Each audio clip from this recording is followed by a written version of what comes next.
the button. I pushed the button. No, you pushed the button. I pushed the button. I hope that is all. Oh, it's absolutely on Captain. stream. I pushed the button, Did we push the everyone. button or Just not? so you're aware. I did, in fact, push the button. And now we're here. All right. Hello and welcome to Breakfast and Dragons, where the characters are made up, but the trauma is real.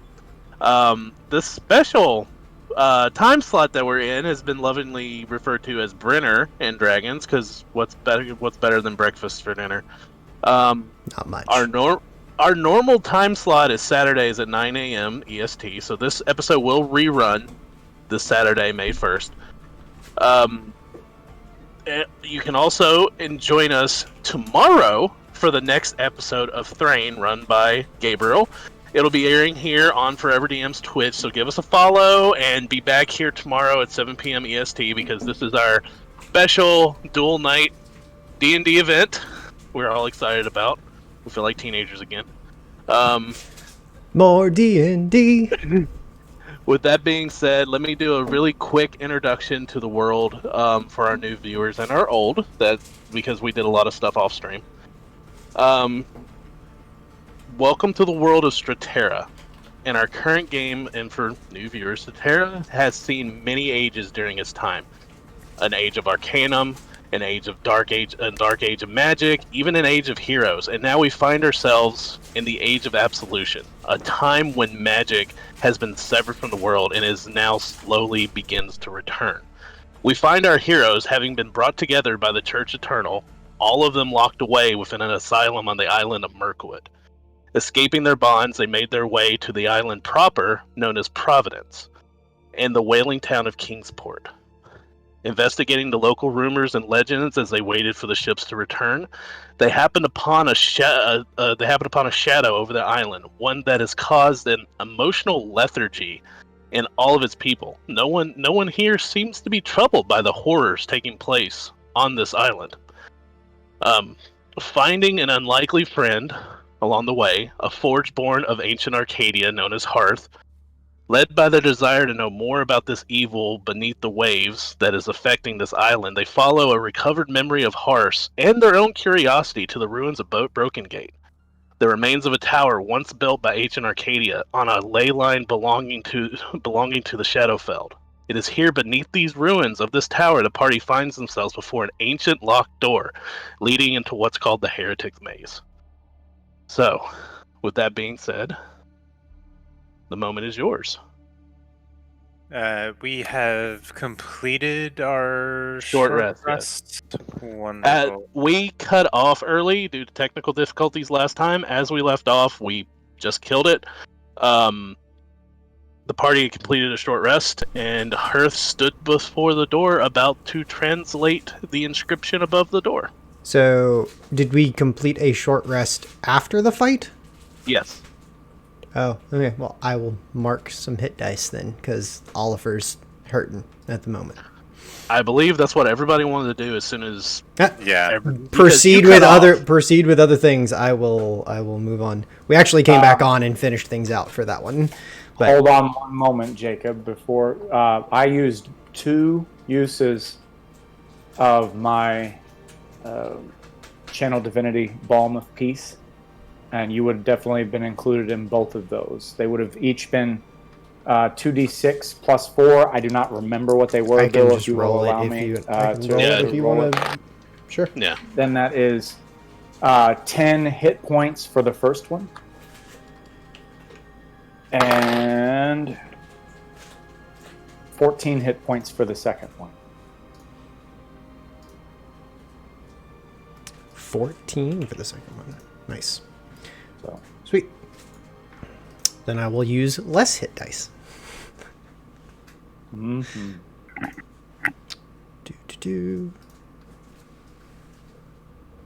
Do not wait on me, though.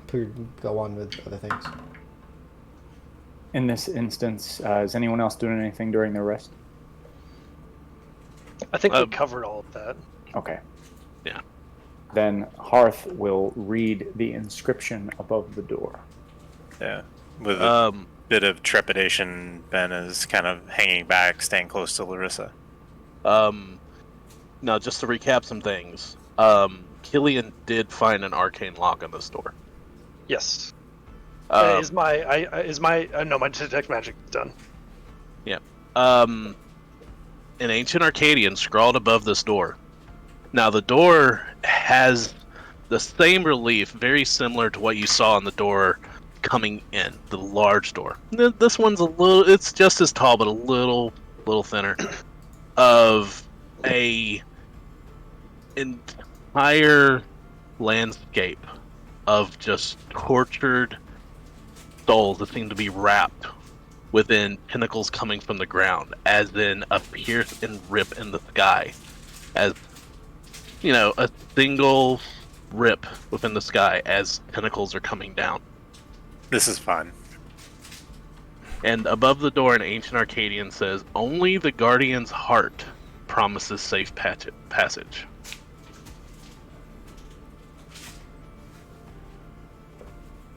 Is there anything left of that ooze that we defeated earlier? Over the course of your short break, or short rest, it had slowly sizzled and evaporated into like this acidic vapor that's kind of dispersed. It smelled very, very acidic, but it didn't cause any harm.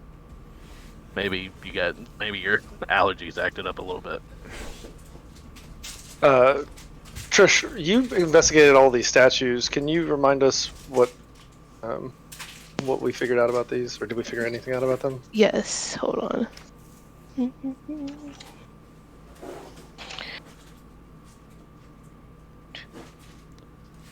So,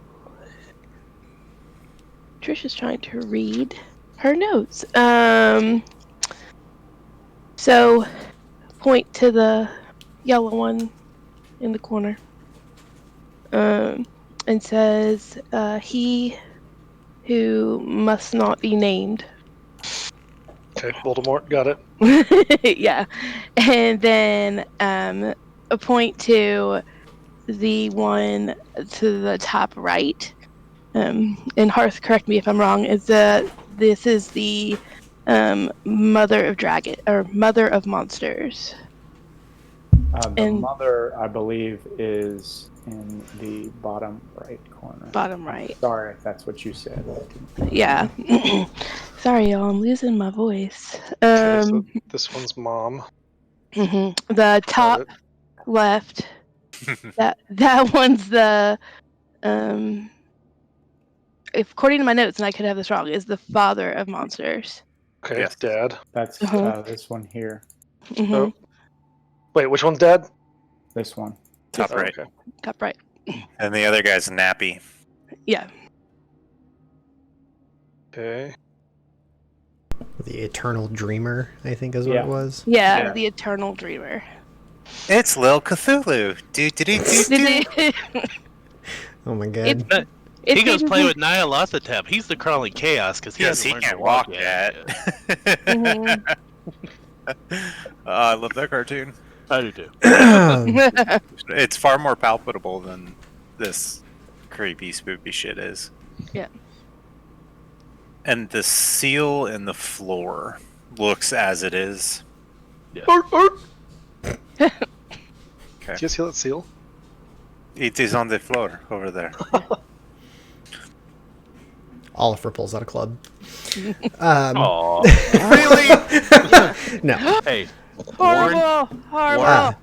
Warranty void if seal is broken. And moving on. Man, we are in prime form here tonight, folks. I'm sorry. Yeah, sorry, not sorry. It's good To times. get all of us after a day of work. Good times.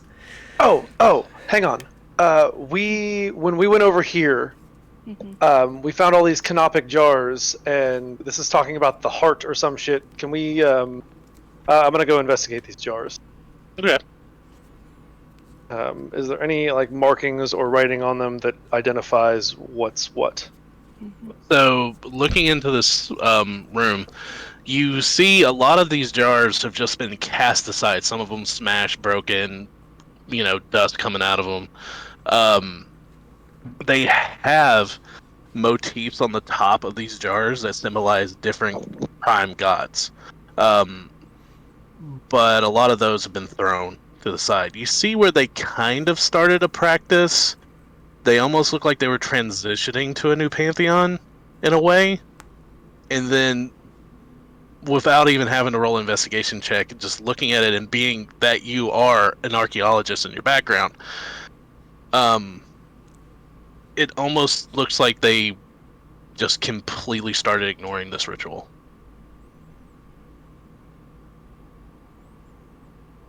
Checks out. Will you, can you put that text that's on the door to the Discord chat so I can see that? Only the Guardian's heart may enter. Promises safe passage. Only the Guardian's heart promises safe passage. Yeah.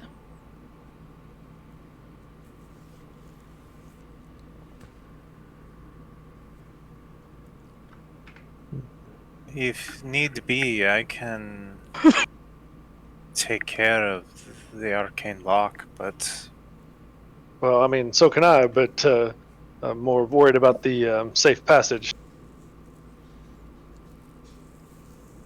fair enough. I don't suppose any of you would know what this guardian is supposed to have been.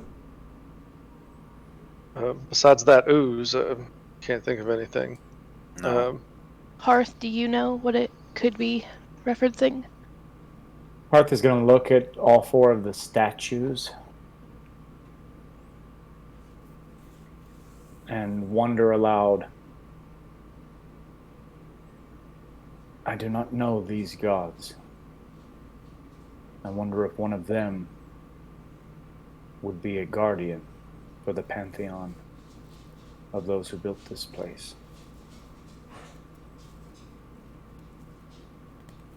Can I take a closer look at the seal? Okay, the seal is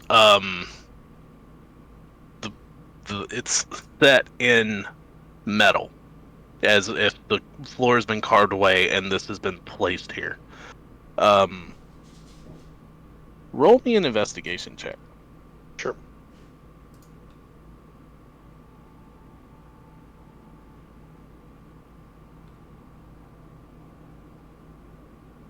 Ooh, solid 23. 23.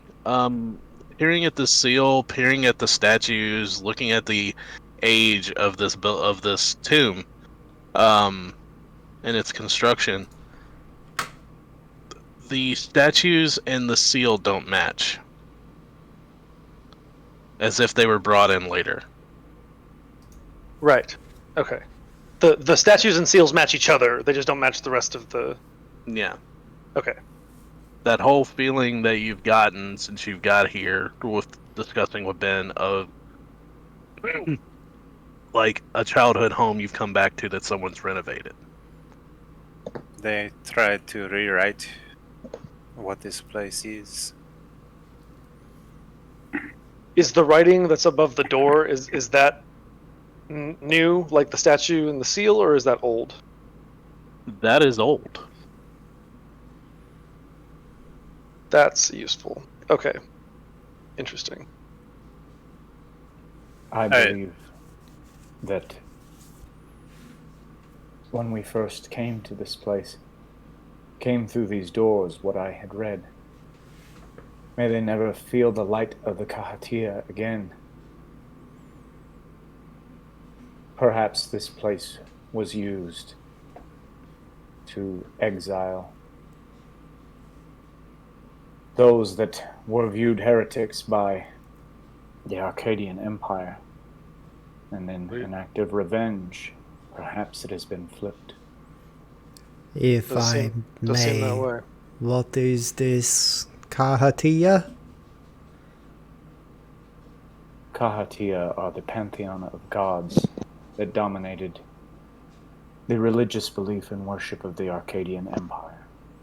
You know them. Those are the gods we worship now, as far as I know. You know them as the prime gods. Though they're not very godlike these days. And I look at Larissa. There was a She's- sect. I just perk my eyebrow at Ben and like shake my head like, mm-mm. Oliver, there was a sect of believers who did not follow the worship of the Kahatia that rejected it. They were known as the Tanwir in mine and Benyahim's time. We believe that this place was usurped by the Tanwir. Some of the Arcadian historians, well, they postulate that perhaps the Tanwir were the reason that the Arcadian Empire fell the way it did. Hearth, what was your role in the Empire? Were you? In my full time of the Empire, I was a military servitor, a battlefield healer. But then later on in my career, I was repurposed, I prefer reassigned, to the role of diplomat. Look up at the carving. Look back at Hearth. I wonder if perhaps you are the guardian it seeks. And I just, Lucy lets I go. There just has to be some other way.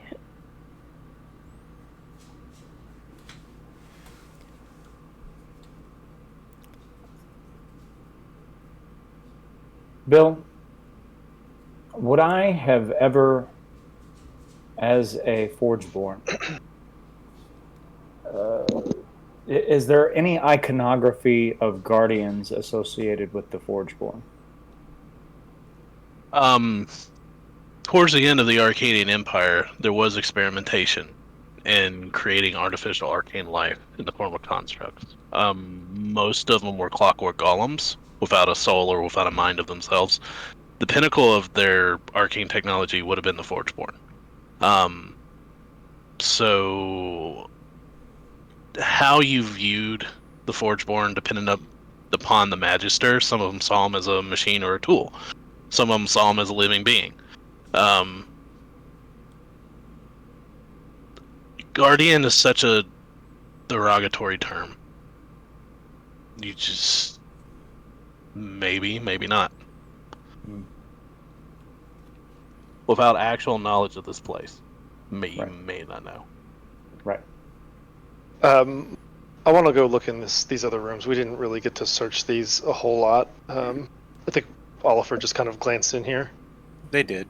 Uh, Yeah, they searched it. We were in there. We already We did? opened Okay. up both of the tombs that were in there. There Yeah, wasn't you guys anything learned in either of them. You learned Go ahead, Bill. No, you just learned the coffins were empty.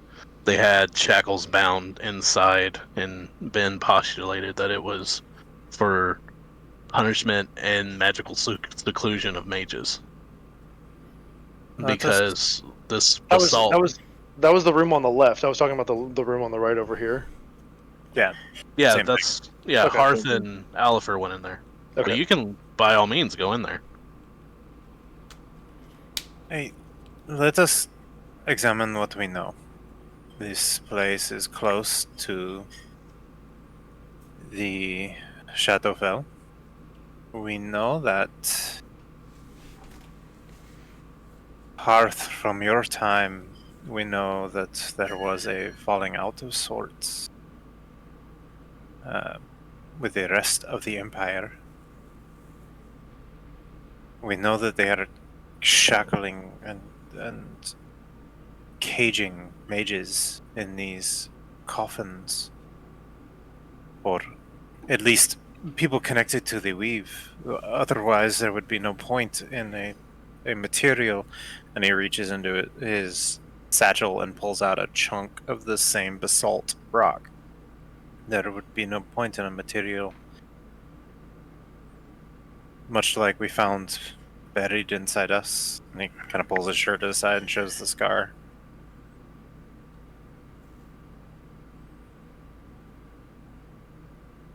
May they never see the light of the Ka'atia again. This rock that they use to suppress the magic. Where does it come from? What is it? We have seen it before. I know, but I don't know where it comes from.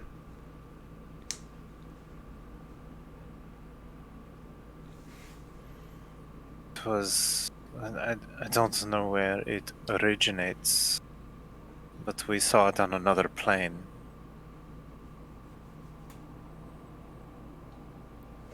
Gabriel is blanking. Was it the plane of Ling? You saw it in the Dreamlands.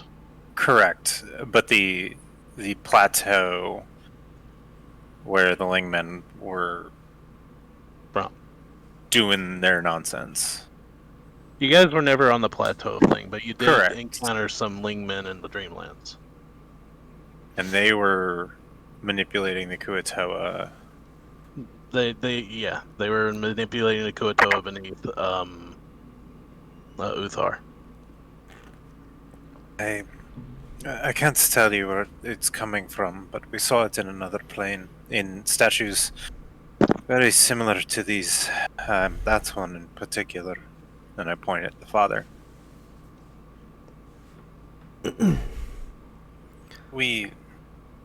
I don't think we have the Guardian's heart by any means, but I think we need to get in there.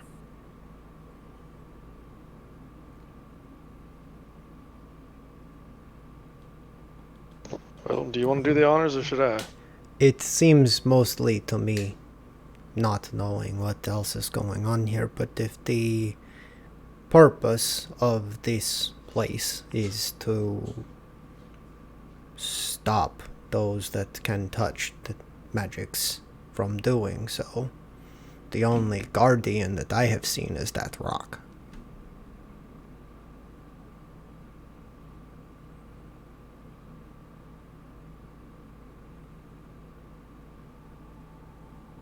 Interesting thought.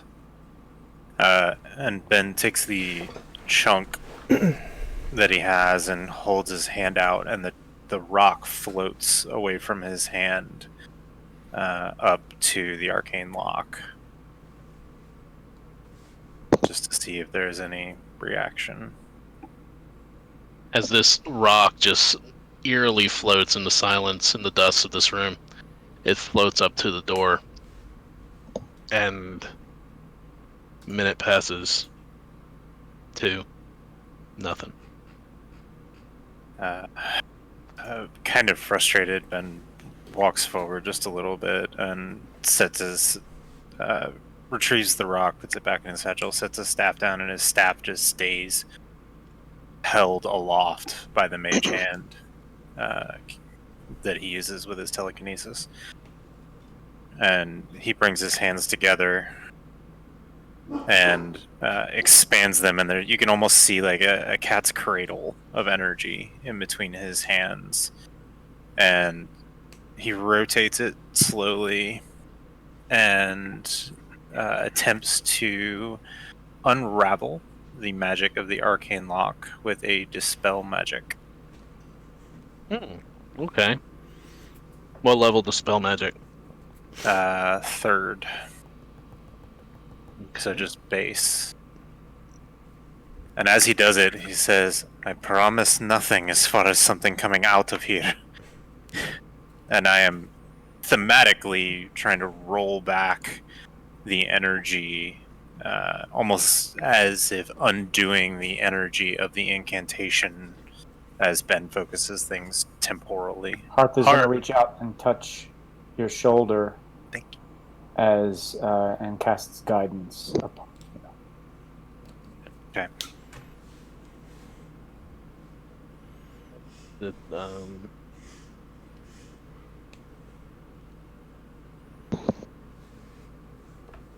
I feel like I haven't had dispel magic cast in a while. Do you want me to read it, or are you good? I got it. Okay. So for the record, because this came up in my game on Thursday, dispel magic is only for spells, and it doesn't work on like objects or other spell effects that are not necessarily a spell. Yeah, you can't dispel a staff or a sword or things like that.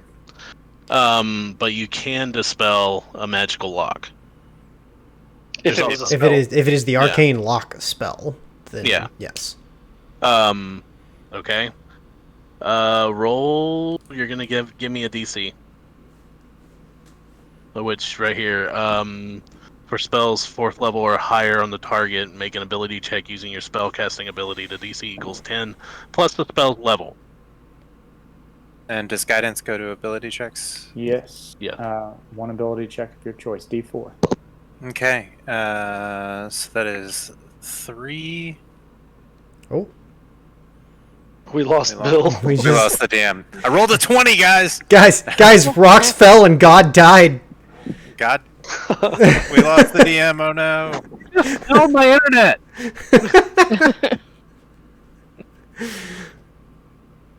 We felt severed from the divine presence. We Very did. briefly, and it pained us. So As ability. Can you guys hear me? Yes. Okay. Get to see So my pimp Moogle icon for a second. Yep, it's good times. 22 total. 16 on the die, plus 4 for intelligence, and plus 2 for the D4 from guidance. So, as Ben does with Cat's Cradle, almost like he's picking a lock, you just see a of just arcane energy as this lock is dispersed from this door. Roll so. Go ahead. As I'll say, roll so good, you killed my internet. That's an interesting way to go about that. Okay. Kind of while this is going on, Oliver will go and find another piece of the rock and kind of pick it up and put a piece of it in the pouch. I am not exactly learned in these things. I could be very wrong.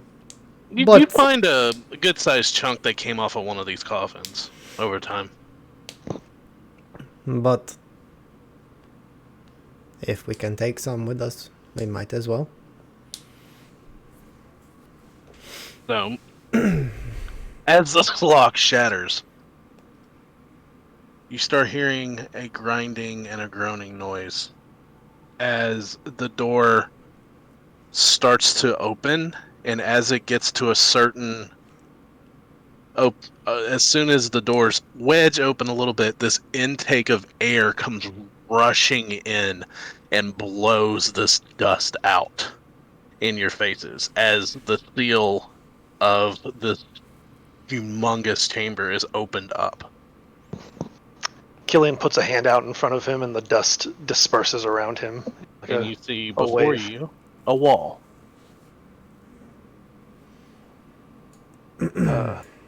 I look back at everybody. Oh, is Hearth stepping in?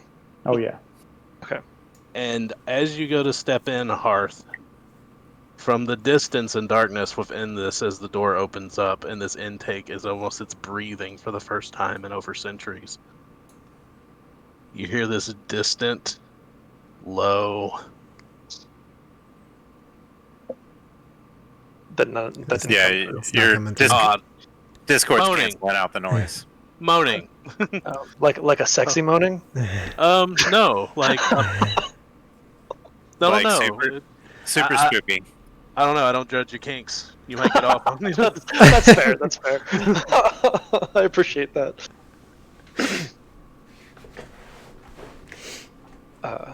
I draw my weapon. Follow Hearth. I Yeah. did. I did say I gave you no promises. Nothing would come out. But regardless, in is where we go. So, as you step in, the walls are eerily smooth, save for uncountable numbers of cuts and slashes in the stonework all around. Yay. I take a closer look. Is there any way we can tell what made these? Blades. Okay. Sharp blades. As Oliver walks in, like sword drawn and at the ready, as a foot is placed on each step, another set of steps begin occurring next to him as his echo materializes, as one of his ancestors comes to join in the foray. Thank you, sir. I put my hand out to the party and I say, Is he visible? Mm-hmm. Okay. I can see him anyway. yeah, I see it.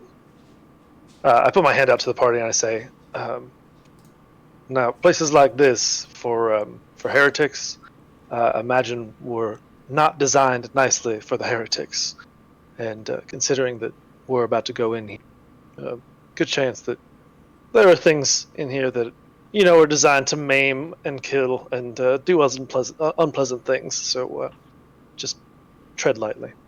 I look significantly at Oliver. And Ben doesn't even look at Oliver. He looks back at Trish and goes, "We're going to need you." So Oliver looks That back at Killian and goes, "So you want me to go first? Yes?" How about I go first? Is Oliver being sarcastic? Can I tell? Probably. It's a very deadpan statement. Like, he's taking all of this pretty seriously. In terms of, like, Oliver is readily, like, offering himself to be whoever goes first.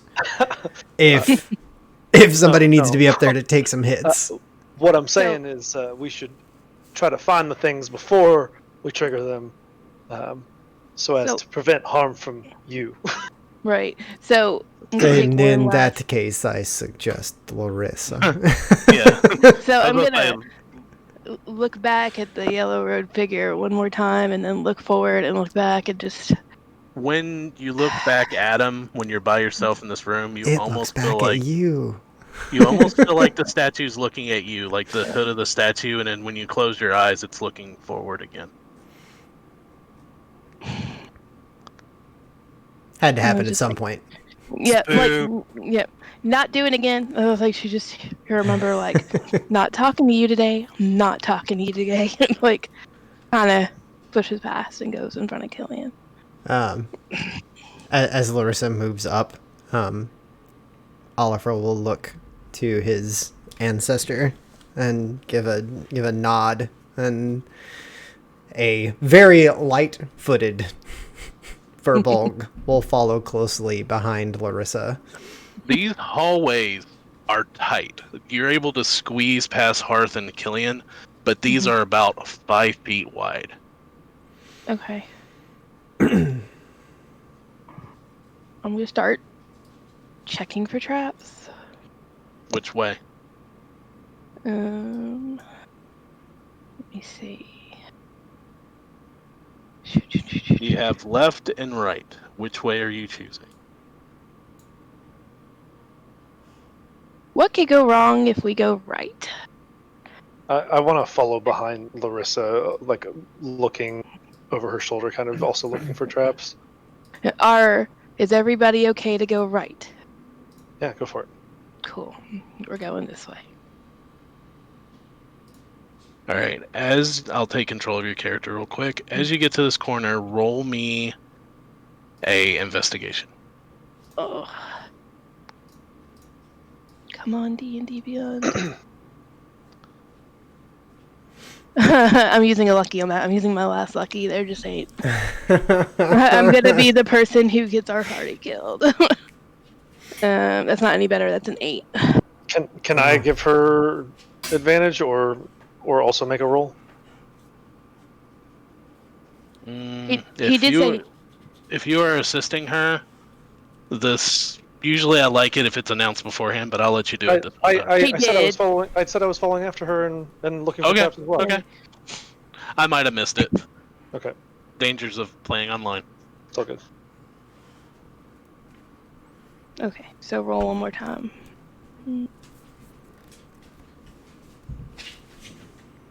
That's a 16. 16. Literally double. Literally double. It's like You there are feel- 4 eyes instead of 2. You feel confident there's no traps in this hallway. Okay. Oh, good. That's comforting. So I go back and I'm like, as far as I can tell, we're okay. And then I'm gonna stealth up. Before Okay. you go, Hearth is going to be very active about using guidance. We go. How long does that Okay. last?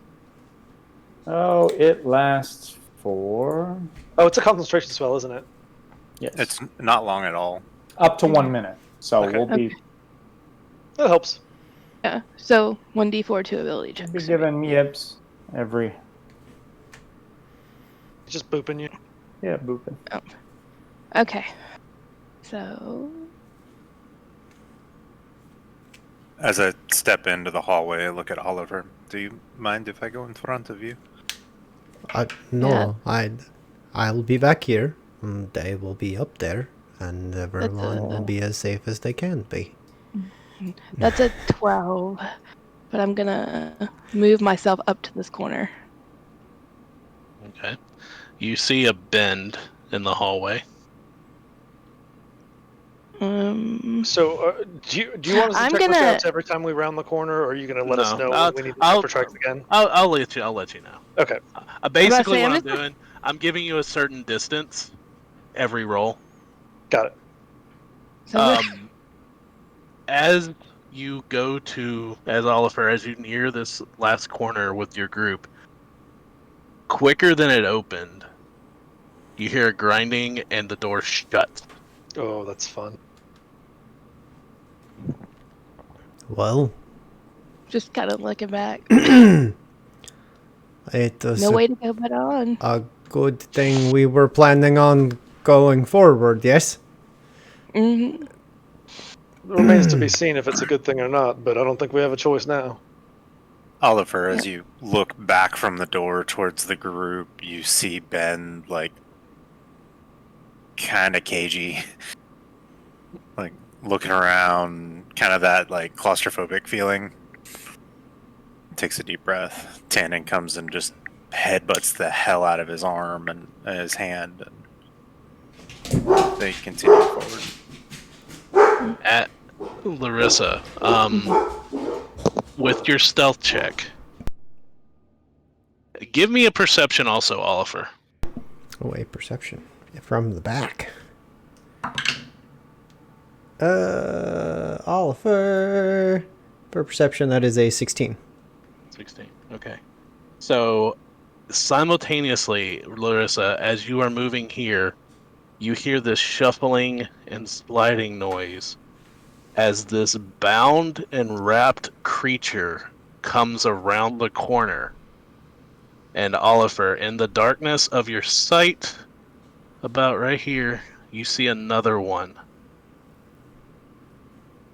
Boopy.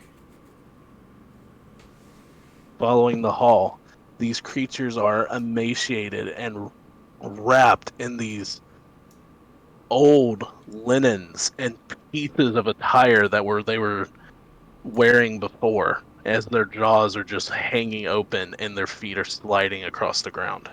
Mummies. I Yeah, hate they- mummies. Do they seem to like notice us at all, or are they just kind of moving? And it's very eerie, and with their mouths agape, they're searching with their bounded eyes, and like they're sensing something.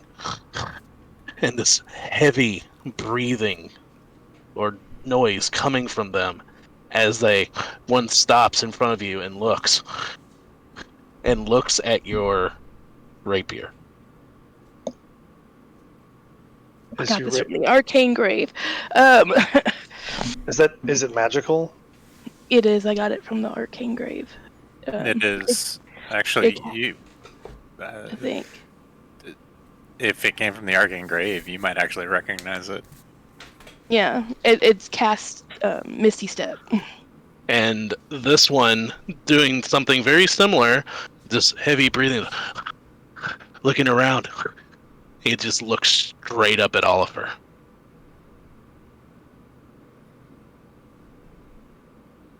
But it doesn't seem to really notice me.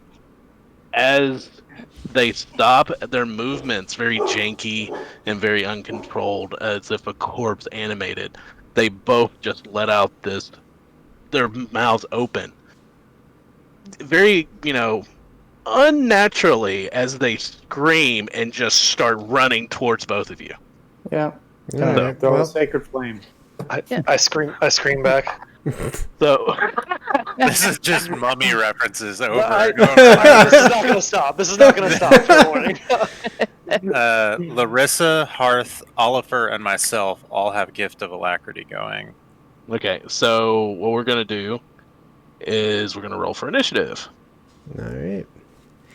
So, Bill, I want to point out again how hilarious it is that not only are we using the same map, but we also populated it with the same type of enemy. Oh, Uh, oh, I Oliver. would, Oliver is so ready for this. if anyone from Derek's game is watching, we did not talk about this encounter beforehand. Yeah, Tiffany's watching. She's Time Mage going Timist. Yeah. 31 on initiative. wow. Jesus.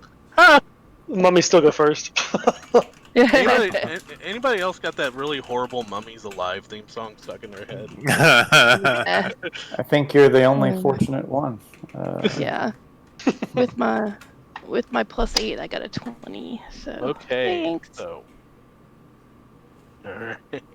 It's a D8, right? That I need to Mhm. like Yeah, immortalize it's this. the 8. That's I the- rolled an 8. that's No, the no, best no, initiative. I was just making sure I rolled the right die. Yeah. Okay, so top of the round as these things just preternaturally just start running towards you at full speed. The whole janky and slow nature of them gone away as they're just full predator mode towards Larissa and Oliver. So top of the round, Ben. What the hell? That is the best initiative I will ever roll. I'm pretty sure. Okay, it's a society that punishes mages. Of course, they're gonna have mummies that sniff out magical items. Oh, of course. So he's still 60-ish feet away from me. So I'm gonna step to the corner. Hopefully that gets me within 60 feet. And kind of very traditional for Ben's bag of tricks. His hands clap together and they extend out, and there's a spectral, ethereal silver spike. And he moves one hand forward and it launches out, casting Mind Sliver. So I need an intelligence saving throw from these things. It is a spell-like effect. Or a spell, rather. Because I have a sneaking suspicion these guys are pretty good at that. So smell like effect. Oh, just intelligence. Intelligence saving throw. With their -2s, he rolled a 6. Okay. So this guy down here will take 10 points of psychic damage. Will have a d4 subtracted from his next saving throw. And I don't really have How much damage did he take? 10 total. All right, keep that I ability negative in mind when remind me of it. I got you. Hey, Oliver, do you mind standing just a little closer? And I will use my telekinetic shove to advance Oliver 5 feet forward, if he will allow it. As long as it doesn't like knock me prone or anything. Nope. Yeah. Just moves you 5 feet. Get the Furbolg! Yeah, that's exactly what just happened. Oof. And Don't need to push. It's fine. I'll go. and Tannen is actually going to move his way up to here to keep an eye on things up here and alert me if they look like they're doing poorly. And that's my turn. Okay. So, end your turn. I did. Tannen takes the dodge action. It should not be me next. I rolled an 11. Yeah. Oh, why did you Uh, say 24? Oliver is at a 27. So There we go. 27. Okay. Mm, All right. I'm just gonna double check this. Larissa, what's yours? 20. Killian's 11. Hearth 13. 13. Okay. And There we go. Tannen Yeah. should have been right after me. Well, I don't put Tannen on there anymore. I just let you do it on your turn. Perfect. All right. So, Oliver, it is your turn. We are correct now. all right. So of course you're that far away. So Oliver is going to step. Let's see. About 10 feet down this way, and his echo will move 10, 15, 20, 25. Just in front of him. And I will hold an action to attack the moment it comes in range of my echo, since Okay. I can originate that attack from there. Nice. And that will end.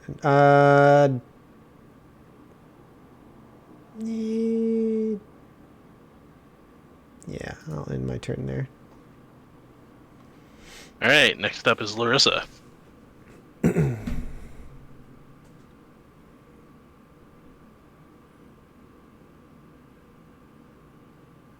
I'm gonna.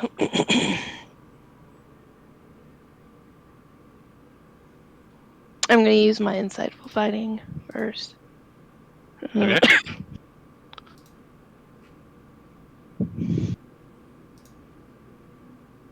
Oh, yo. And then D4. Do-do-do. That's ability checks, right? Hearth. Yes. Okay. Oh.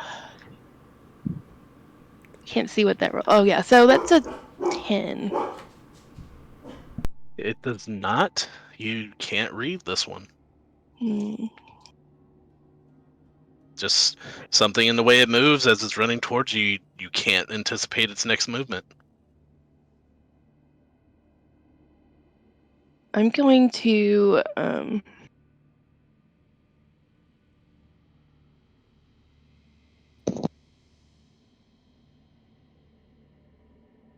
I'm gonna use the dark right dagger that I have Okay. Okay. and try to see if I can hit it. Um, You gonna throw it? I'm moving up. Sorry. I think Larissa needs to drink a cup of coffee on her break. Yeah, I'm trying. That's a 25 to hit. All right. So you do hit it.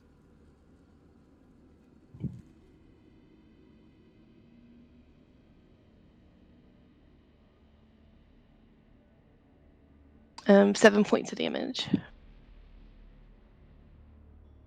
Okay, so you tear into this creature as you slice into these linen wrappings around him. You get a good hit, but dust just flies off as it continues coming at you.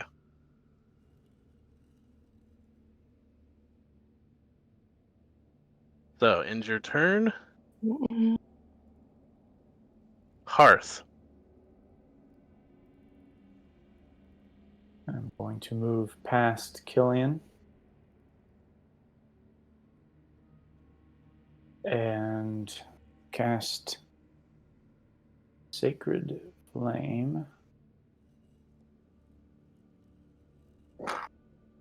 It's going to need to make a dexterity saving throw. Okay. As I heal Larissa because I clicked the wrong token. Dexterity saving throw. Ooh, 18. It succeeds as the flames erupt out of Hearth's lantern and center. They harmlessly move past as the creature dodges out of the way preternaturally. Okay. So, anything else you're doing your round?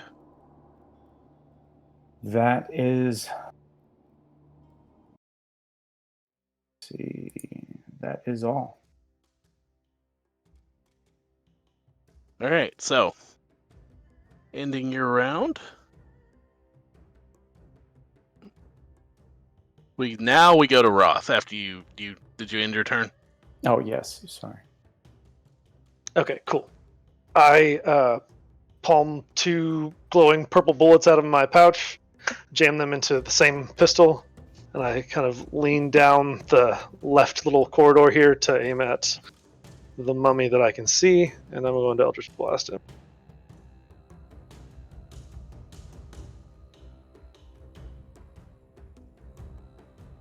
There's one. That's a 22 to hit. You hit. Okay, and the second one is higher, so 25. Okay. Solid rolls. Nice. Oh wow. Okay, that's. Oh my god. I rolled Wow. ones on both damage rolls. Pew pew. Holy shit! I'm scrapping the My- beyond the light. My gun goes, and I look at it, and I'm like, "What in the hell?" But it still gets blasted back 10 feet into the wall. So How many points of damage to? 2. So it I look- moves and slams into the wall behind you. I look over at Tannen and I say, "I swear this never happens." Sounds like two Model Ts. The bullets just rip through the torso and come out the other end, dragging it with it into the wall, but it's still coming. Is that the end of your turn? Bonus action. I'm gonna save it for cutting words. So yes, I'm done. Okay, so this mummy, recovering from the slam into the wall, comes back at Larissa at full speed, just roaring in as it... Bill can't do that. First thing it does, it goes to make an attack at you with its rotting fist. Oh, and rolls a 1 and hits the wall. Splort. As it does, it glares at you angrily, and give me a wisdom save.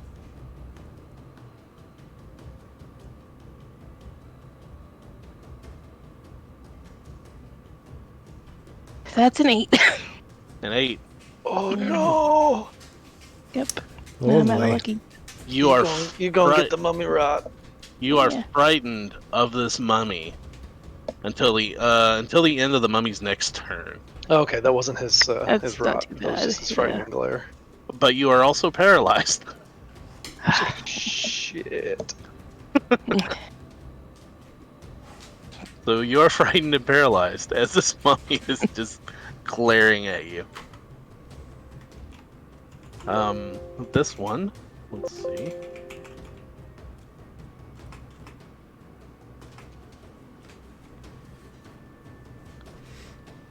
It runs to here and then finishes a full run towards reaching your echo. So, were you holding the action in case it got to your echo, or until it got to you? Jacob. I'm sorry. So it was intended for me to originate the attack from my echo as soon as it got close enough. So I was holding an attack to attack from the echo once it came within range. Okay. So it is within range. Okay. And I will make an attack.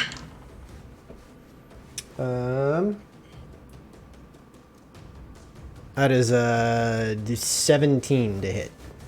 You hit it. All right. Then, as it rushes towards me, the echo will slash out for, I'm not raging currently, for 12 points of magical slashing damage. Okay.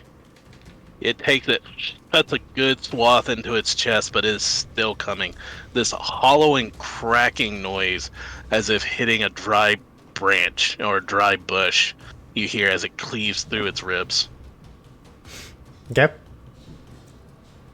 The echo technically fills its space, but is not a creature in and of itself. So what this thing does, whether it stops to attack my echo or attacks me, is kind of at your discretion. Yeah.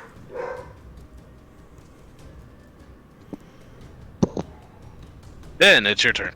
Okay. If it ain't broke, don't fix it. Ben, from where he's standing,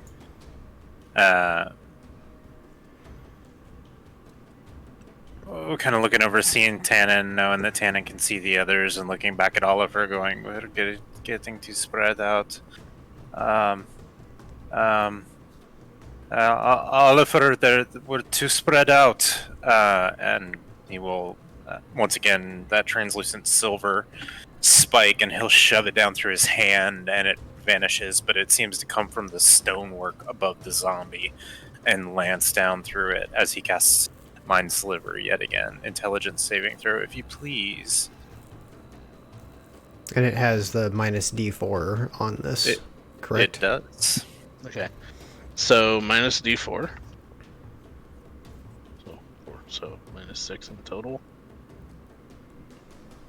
13. Okay, he fails. You're lucky because that was a 19. He takes a whopping 6 points of psychic damage and has an additional D4 off his next, or has a D4 off his next saving throw.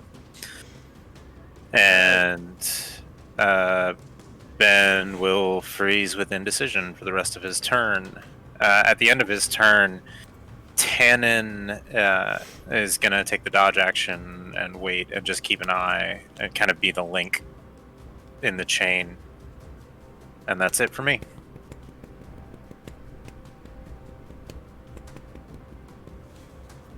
Okay, next round.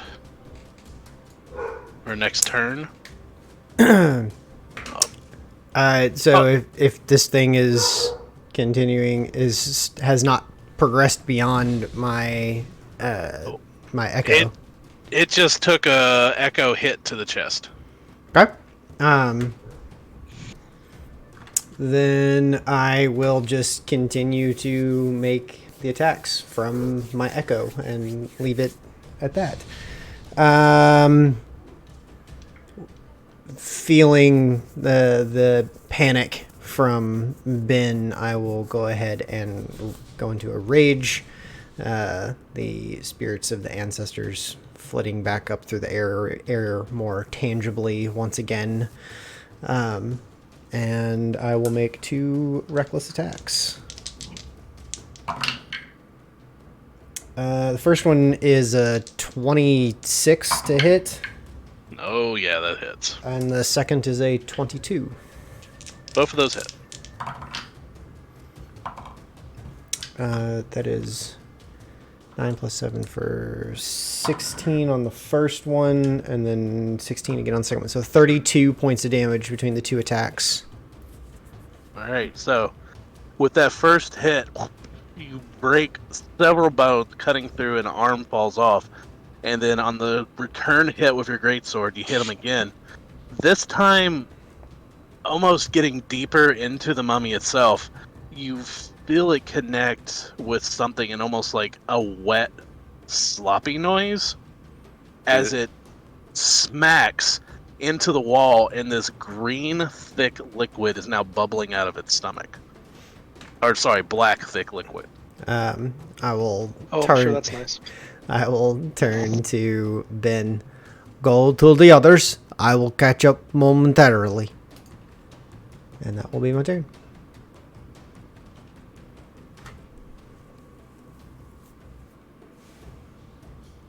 All right, next up, Larissa.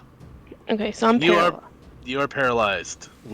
There's nothing you can do. Right.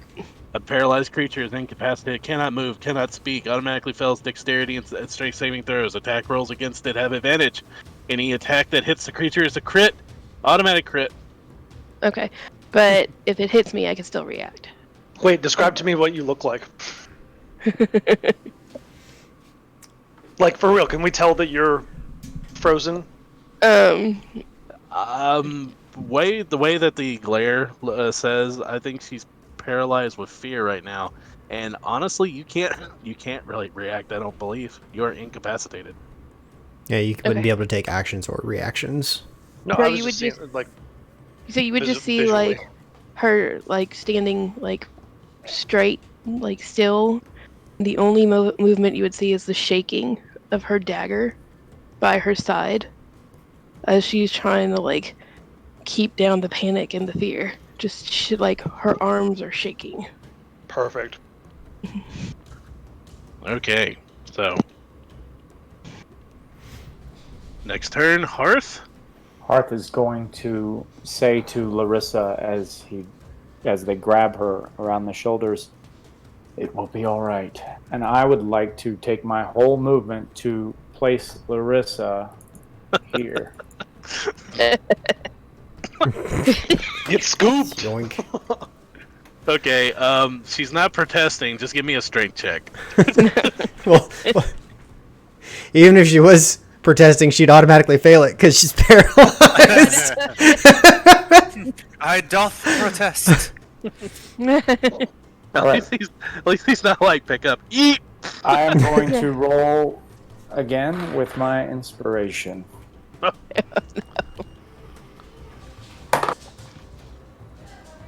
Much better. All right. That is a 17 strength check. All right, you are able to scoop Larissa up and place her right. Better than a 2. Okay. Yeah. You see her like, like her respiratory system is just like, like she's trying to gasp in breath, like over and over, trying to stop the shaking. Just, Bill, is that- picked up? Does that persist for like a minute, or does she get to save at the end of her turn? Let's see. I think he told me it was at the end of its turn. It goes away. Until the end of the mummy's next turn. If the target fails the saving throw by 5 or more, it is also paralyzed, which he did, I believe. Cool. Thank you. And that will be Hearth's turn as Hearth just stands in this space, this narrow hallway, just stalwart, staring down this creature. Is there any, like, you shall not pass? No. We're Where- quoting the Mummy tonight, not Lord of the Rings. There is, What's a but it's all place on the- like this doing in a girl like me? Yeah, something like that. there is that moment, but it's all on the inside. You keep it here. It's all on the inside. Alright, so that's your turn. Killian? This place is cursed. Oh, sorry. Wrong voice. All right. I think I'm just gonna repeat what I just did. Blast again. Okay, so you do 2 points of damage. I reach into my other pouch where I keep my other bullets, and I pull The out good- 2 purple glowing bullets. The good bullets. Yeah. Snap them into the same, or I snap them into my other pistol to see if this does any better. All right. Eldritch.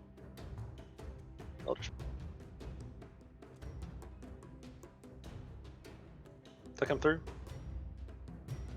18 to There hit. it is. Nice. 18 to hit, you hit. Cool. The second one. Okay. So both of those hit. There's a 3 and a 10. Hey, 13 points of force damage, and he gets blasted back 10 feet, firing over Hearth's shoulder.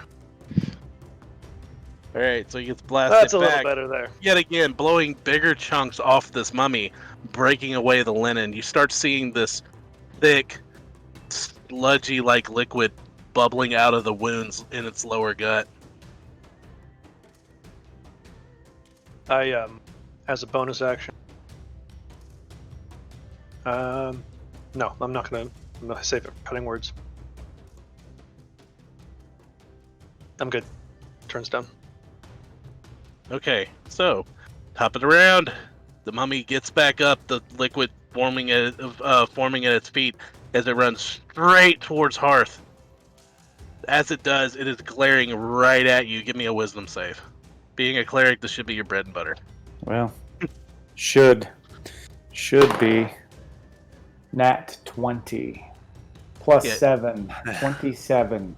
You brush it away. You are centering yourself in the power of the Everlight, and you are now immune for 24 hours. For It's actually all- afraid of you now.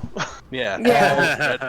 As that happens, and it comes, I can feel it pushing into my mind, and I just stare back and say, "You shall not harm my friends."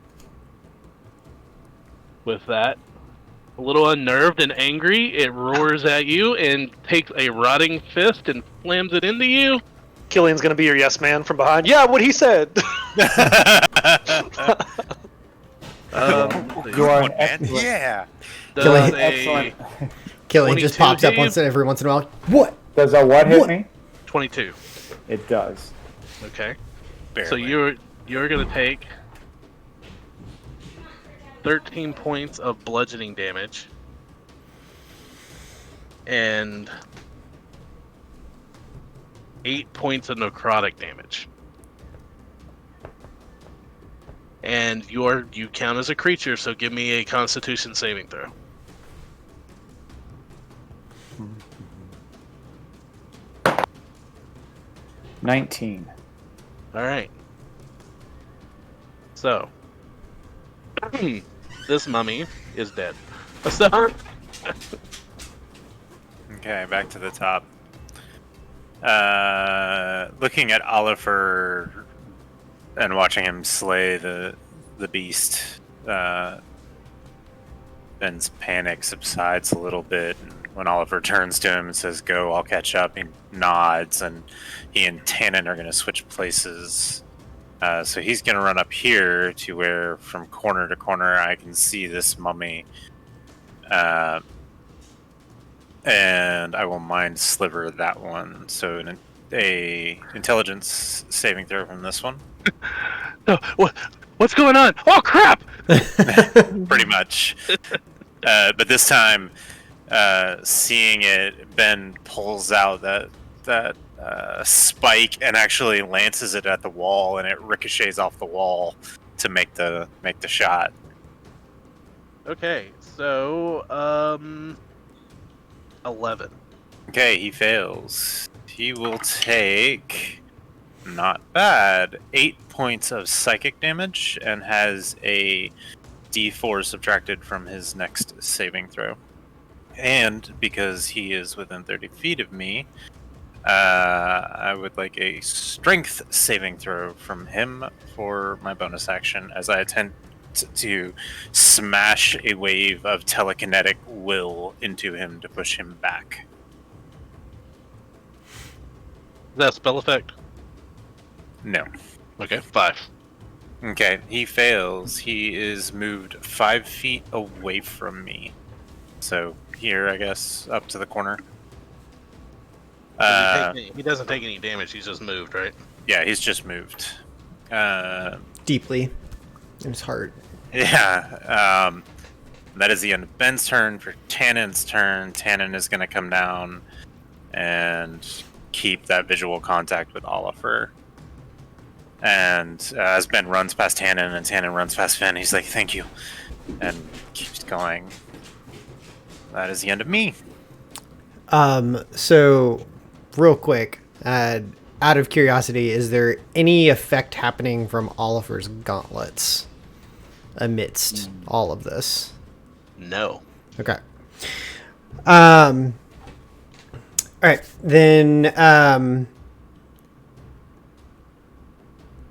with this creature having crushed itself against the side of the wall, but having eventually found contact with something that seemed to catch legit purchase, Oliver would like to take a moment before heading back, use their action to use the Magician's Judge to open it up. Give me an and investigation see check. if there's anything in there. Not good at these guys. Not good at them at all. Oh, and I'm the one person that doesn't have an inspiration to spend right now. Yeah, so that's a 9. You open it up, and as you do, more of this liquid that's very sickeningly sweet smelling, and even with the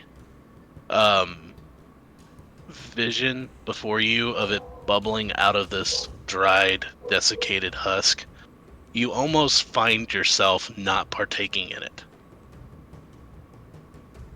Like, you hesitate for a second, wanting to taste it, but then you stop yourself. And as you open up the chest of this mummy, this black, viscous, thick liquid pouring out from an organ, but with a low investigation, you can't really tell what organ. Don't eat the asbestos, Oliver. No. Don't be the kid with the glue. Don't do it. Just do it. All right, well, however much they can with the rest of their turn, then Oliver will just, like, grab That a- was your... I understand the movement. Yeah, that's what I'm saying. That was your action. You still have your movement. So Oliver will grab a hold of the remains and just start dragging them back however far they go. We'll say they get to about there. And that'll end my turn. Larissa, you are coming free of the paralyzation.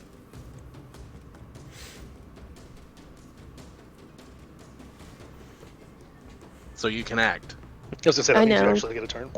Yeah, I'm thinking. I'm gonna come here.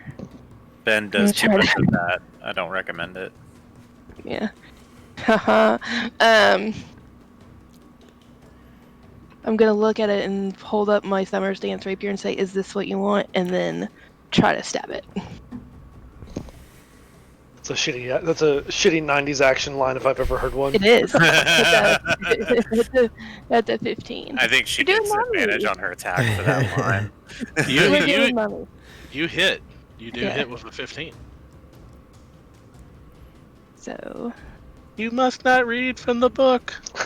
you must not read the book. That's a 4. Oh, sad. Do you, I know, sad. It so just sad. kind of it looks at you with this epic like liner and stab. It just kind of looks down like, huh? I'm gonna use my bonus action from the rapier and Misty step myself back. So you just see her stab, and in shame, Misty step away. Nice. Like the Larissa dropping the mic. Away. Ah. All right, so that ends your turn. Hearth. I'm going to move up, speak divine words to the Everlight as flames begin to erupt out of my body once again, and I say the words to the mummy, "Your toil will be ending soon." And I need them to make a dexterity saving throw. That is a 1 with a -1, so it's 0. Right. That's going to be 10 points of radiant damage. I'm pretty sure So- if you roll below a 1, you Here. double the damage. Now, radiant damage. Don't you forget to said subtract that D4. it's okay. Let's subtract that D4. Let's see how low we can get it. How low can you go? Can we that's add- can- another one. Can we add the negatives to the damage? So sacred, you're hitting it with sacred flames, right? Yes. It's radiant damage, not flame damage, right? Radiant damage, yes. Okay. How much did you hit it for? 10 points of damage. 10 points of radiant damage. It's still up. It is burned. It is singed. It is hurt, but it is still going. That is just fine. I am staying right here. And my turn is done.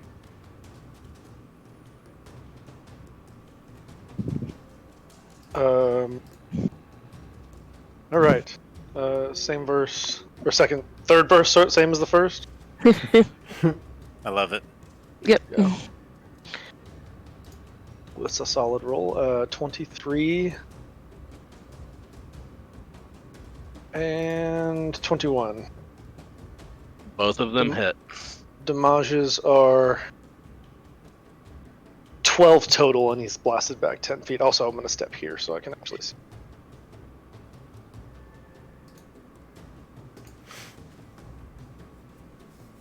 All right, you blast him back. So blast him into this corner. Yes, if possible. So these two pistol shots hit him, pow, pow, and just you hear the cracking and the breaking of this dried flesh and matted material as more of that black liquid around its gut just starts oozing out with each shot. Hitting it, it slides back, trailing the liquid with it as it hits the corner, like a Still boxer alive. in a prize fight. It's still up. Ding, ding. Yeah, it's still alive. It's my turn. And it will rally itself and run back, let's see, 5, 10, 15, 20, towards Killian, who's been shooting it. That's And it will look at you and give me a wisdom save. fair. I'm not good at those. I can't help you. I rolled an 11. You made his DC. Whew! I ain't scared. You are immune to Just the little. death glare for 24 hours as it goes to hit you with a fist with a natural 20. Shit. Gonna crit anyway. So that's all damage dice. God damn it. He gets to fucking double his necrotic damage too. Yep.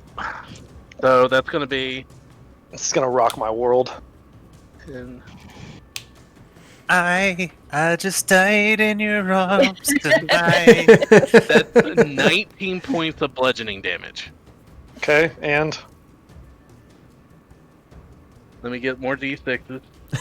Oh, pretty sure it's, Rough. Words, sure it's words you 6. always want to hear your DM say. Let me grab more d6s. Hold on.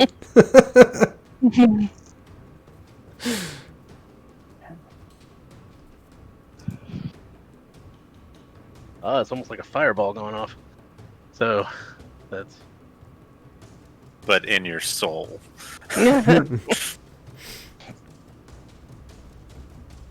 22 points of necrotic damage. Oh my god. As this quivering, almost like monk-like quivering palm comes in, and it shoves its rotted and emaciated bones into your gut and starts ripping and rending flesh. You take the bludgeoning and necrotic damage. I would Give- like to hellish rebuke. Give me a Constitution saving throw first, and then you can hellish rebuke all you want. I rolled a 17. All right. Oh, sorry, +1, 18. All right. And now you can hellish rebuke. How's he looking? Not good. He's a dead dude. Just scream at him. Do it. I'm gonna hellish rebuke at the 2nd level. He needs to make a dex save. Okay. These things are not Dexy. The only time he passed the Dex is I rolled a 19. Oh, so that's a 13. Gets a 16 to save. Here's the damage. Not bad. 18 and this is Flame. pretty sure this is fire damage. Yeah, so that's Yeah. doubled. Yeah, buddy. You burn with his 2 hit points remaining. You burn him down God to damn. ashes. So he when he touches me, you see the medallion that I wear. It like flashes a very bright light, similar to like the light that Hearth emits, and it just envelops the mummy and toasts him. I feel bad for you because I know one of your players is in chat cheering for your demise. Sure is. I just Mostly- took 41, guys. I took 41 damage in a single hit. But you didn't get rotted. And you're Yeah. still standing. Way Yeah. way to let the audience down. That's all I'm saying. Yeah. Hey, I remember I wrecked your world with that skirm underneath the whale too. Underneath the whale. Hey, The I would just well. like to point out. The well. I would Yes. Well. just like to point out. Oliver tried to go first. Just saying. I mean, who would have known Larissa would have failed a stealth check? So Anything can happen. Certainly As- not Larissa. Oh no. I will just so he's vindicated. In the stories past, how would you tell this event of killing this mummy? Oh, I just described it. Oh, you Mhm. did? Yeah, the Yep. the medallion glowing and like enveloping him in flame. Gotcha. So I need you to stay with me, Bill. Come on. Yeah, I'm you're doing, not like- I'm really tired. I've got so many plates balancing right now. You need coffee. So Dude, it's a dungeon. Like, what do you mean it's not simple? oh, with that, quiet comes over the maze again, and in the distance, you hear more of that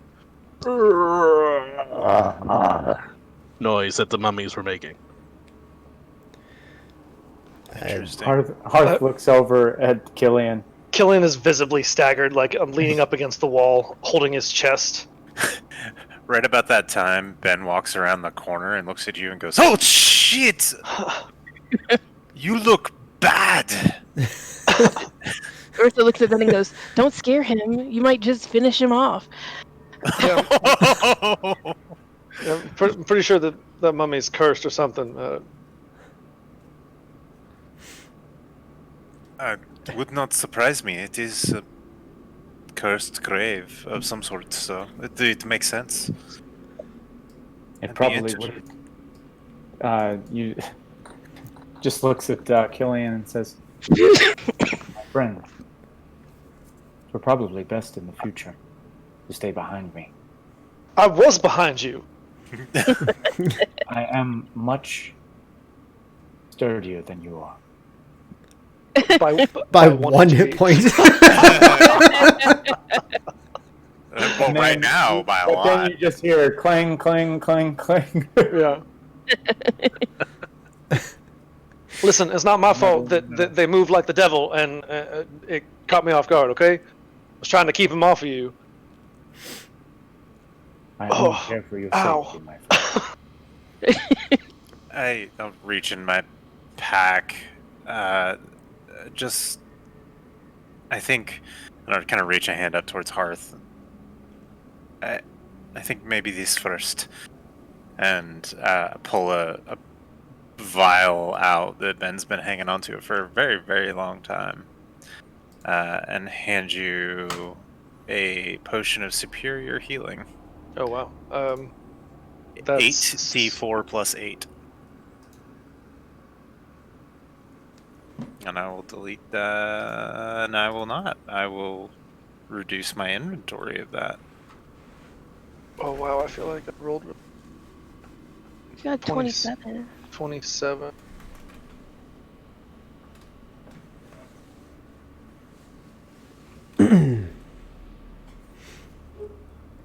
Here, I did not mean that to be rude. I'm sorry. Here, I was just shocked with how I'm going to stop talking. No, thanks. I take it and I pop the cork and I sniff it and I make a weird face and then I take my flask off of my hip and I like top it off and then I take the potion. Nice. So before you lies 4 passages. All of them smooth sandstone, clean, but those slash marks within the stone still persist everywhere. What is they doing? So Oliver will slowly make his way back up to the rest of the group, hauling the remains of what's left. You hear the noise of something like someone dragging a bag of like dry leaves. Killian cocks his pistol. Oliver like comes up here and just chucks it down on the ground. Is there anything left of that mummy? No. Do you ask that out loud? Yes. For the record, it seemed to react poorly to fire, differently than Hearth's. I don't know. Sorry, the word is not coming to Derek. What kind of radiant? Thank you. Different from Hearth's radiant light, and my force damage didn't seem to do much to it either. But the fire burned it up pretty quick. I'm more wondering if it had its heart still in it. That's why I brought these. I couldn't tell what this gunk was coming from, but look, I may not have been right about the stone, but this could be a guardian too. No, I'm gonna- sniff. Why does that smell sweet? I'm gonna not touch it, but I'm gonna try to see if I can like investigate further to see if I can see what's left inside of it. Okay. As she kind of like looks down and kind of gets a little closer, a pile of wrapping and flesh just gets moved out of the way as I use my telekinetic abilities and mage hand to give her a better view into the carcass. Okay, so roll with advantage. Woohoo! As it looks like an invisible, like, hungry person is tearing open a dry chicken. So with advantage, it's 24. Nice. So, give me just a rudimentary medicine check. Are you proficient in medicine? Let me check. I am not. Okay. Is any of the party proficient in medicine? I am. If I hear them quizzically talking or mumbling about this, I will go back. But otherwise, I am standing over the other mummy's corpse about to do a medicine check of my own. Yeah, there's nothing left. There is nothing left of the other mummy but a pile of ash. Okay. Yeah. Then all right. Yeah. Then I will make my way over to the body. I got a nat 20, by the way, so I have a 21. On the On medicine. medicine? Yes. Nice. So you see, as Ben is helping you tear open the dry, husky-like carcass of this creature, you see the organ that is pumping out this black, viscous, sweet, delicious-smelling liquid. Like, to the point that if someone offered you this and you did not know where it came from, you would want to try it.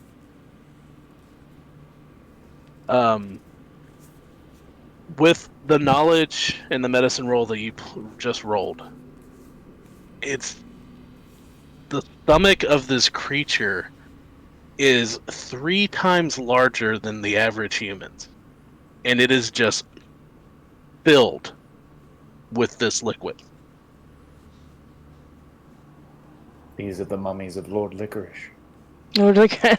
Get out. This is why you don't take Stomach. candy from kids, friends. Yeah. Like that. Candy from strangers' stomach- kids. Sorry. Words, things, and stuff. This is why you Uh, don't take kids. um, I'm gonna say that stomach is unnaturally large. That is disgusting. Well, that's a Yeah. little rude. He's just a dead guy. Yeah, well, it's oozing black, like a waterfall. Well, you are what you eat, as they say. True. It's still just pumping out and pulling around the body now, like this From the globby stomach. from the stomach. Does that look similar to the ooze that we fought earlier? Mm, only similarity is that they're both black in color, Okay. but this is thicker. That one Oh, was very caustic too. We couldn't be in the same room without it Mhm. assaulting. I'm gonna the scent. reach into my bag and I'm gonna pull out the cloak that I never gave back to Caltaine, and I'm going to go down and try to wrap it up without touching it. It eventually, as you're trying to do this, it starts soaking through the cloak. I think maybe just leave it, Larissa. If it's still here when we leave, we can grab it, but I'm not putting it in my bag. Just kind of like drops the cloak. And I would have never worn it again anyway, so. how about that dynamic lighting following with my light spell? Pretty neat. Love it. Excited about doing a map with this dynamic lighting. Mm. Or doing a maze with this dynamic lighting. Yeah, that's literally why I picked this map. So, Get out of my head, perhaps, Bill.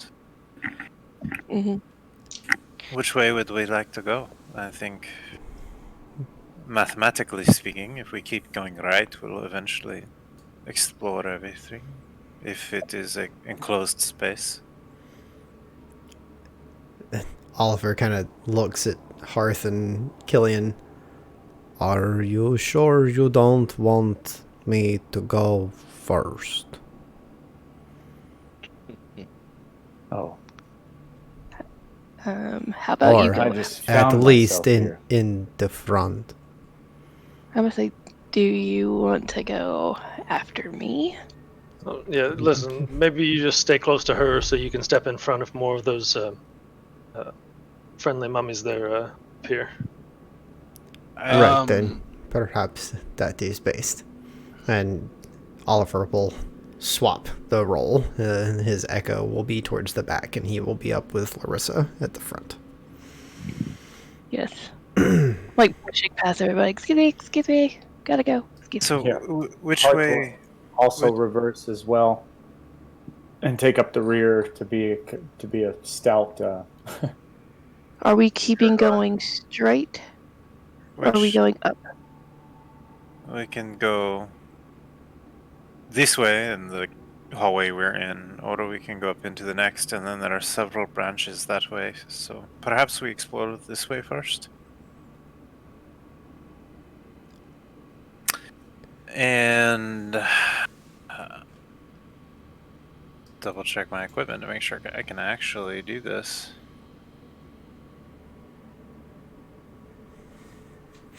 Okay, Larissa and Hearth. As the party is sitting here trying to figure out which way to go because you two have the highest passive perceptions. Over the den of the moans in the distance, from what you now know are possibly more mummies, there's another sound of, you keep hearing it. You hear the, you would hear shink, shink, shink, shink. I'm gonna look back and say, as quietly as I can, did you hear that? I think we found the maker of the slices on the walls. Can I tell how far the chains are, or whatever's making that shink noise? With the echoing of the number of walls here, no. Because it sounds like it takes a lot. It's low. And it takes a lot for you to focus in to even barely hear it.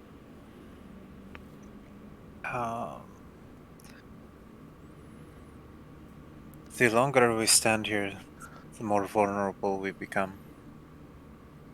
I say we just go forward. Bill, is it conceivable that I have chalk in my pouch? If you have an adventurer's kit, yeah, you should. Uh, Or if you want it's sandstone, you want to take a dagger and scratch on it, you can. yeah. I mean, I feel like with my my background that I would have like some kind of like chalk or powder. Chalk is fine. Huh? Chalk is fine. I've got candles too. We can literally use wax to mark. Yeah, I just want to start marking the walls as we go. So whatever way you guys want to go, I'm up for. Hey, Ben has a dagger in his hand and he's getting ready to carve in the. I suppose that's easier, I guess. Unpopular opinion, but perhaps we go towards the sounds because they got to be guarding something, right? I can't tell where they're coming from. It's echoing too much. And just pick a direction. I say we go forward. Okay, so I'm gonna do 2 rolls, Bill. The first I want to do. Sorry. First, I want to do. I think we're going this way, right? Which way you're going? You're going this way? Yeah. Okay. Where my circles are. I'm gonna check for traps first. And you want me to do an investigation, right? Yes. Investigate for traps. That's an 18. You are pretty confident you don't see any traps. And then I'm gonna roll a stealth, which Okay. If the party's moving together, I would like a combined party stealth if you're all being sneaky. That's fine. Sure. Bill, if you allow it, I'd like to prepare a firebolt just for if I see any mummies. Okay. Ooh, nice stealth roll. I got a 25 total. 19 from Oliver. Okay. I have a 25. Twinsies. Twinsies.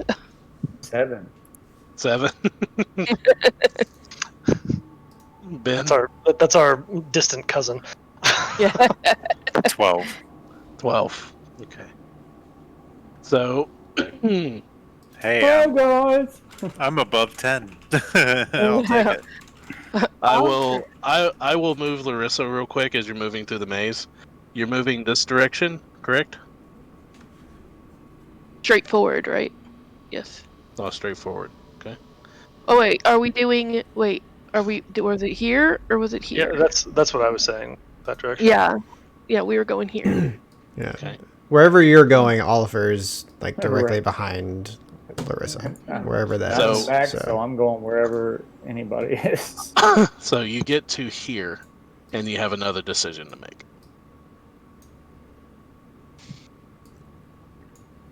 Basically, what I'm doing is I'm letting you roll, and then I'm taking you to intersections, and you choose left or right.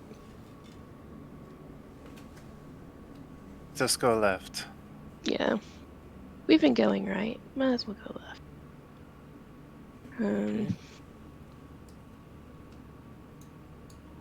That's an 18 for my investigation. And then I want to try to stealth again. Or is the old stealth roll still? Yep.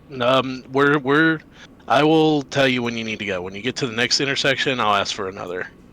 Okay, so it's 18 for an investigation. Okay. You are pretty confident there are no traps coming this way. Hey, Bill. Yep. Tannen has a keen sense of smell, mechanically. Take a page from Gandalf's book. Which way smells better? Yeah. Yeah, that's literally what I'm about to do. So, like, when we're back here, before we make that left-hand turn, As the party's moving forward. yeah,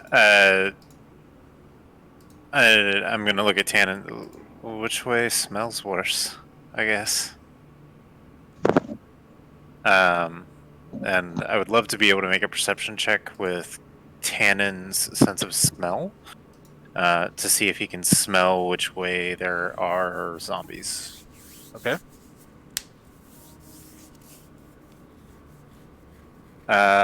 Really good. Perception plus 3, 21. 21. Tannen kind of walks around sniffing the air.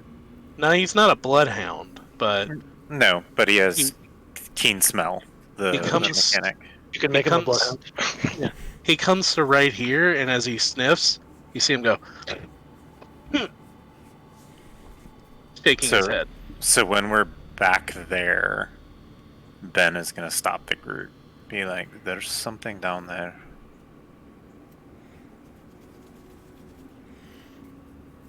Well, if the intent was to go toward things, No, we don't have to go back, but there was something back there. Can go back. I mean, we know it's safe that way, at least part of the way. Do we mind? I'm okay. No, Larissa, just- where you stopped, you do see a door. I see a door. Yeah, if you look at your line of sight, you will see a door. There's also a door over here. Oh, Well, door first. door first. Okay. And Ben, as we're like clobbering down the hallway here, Ben is making sure he is not in the front and not in the back. Okay, about this time, I do need another stealth check from the party.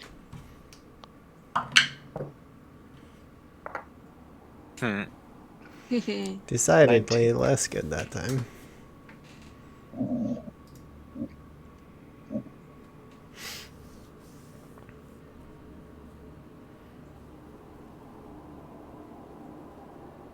Ben, having learned some lessons from some of our previous adventures where he was rolling 1s and 2s, rolls a 22.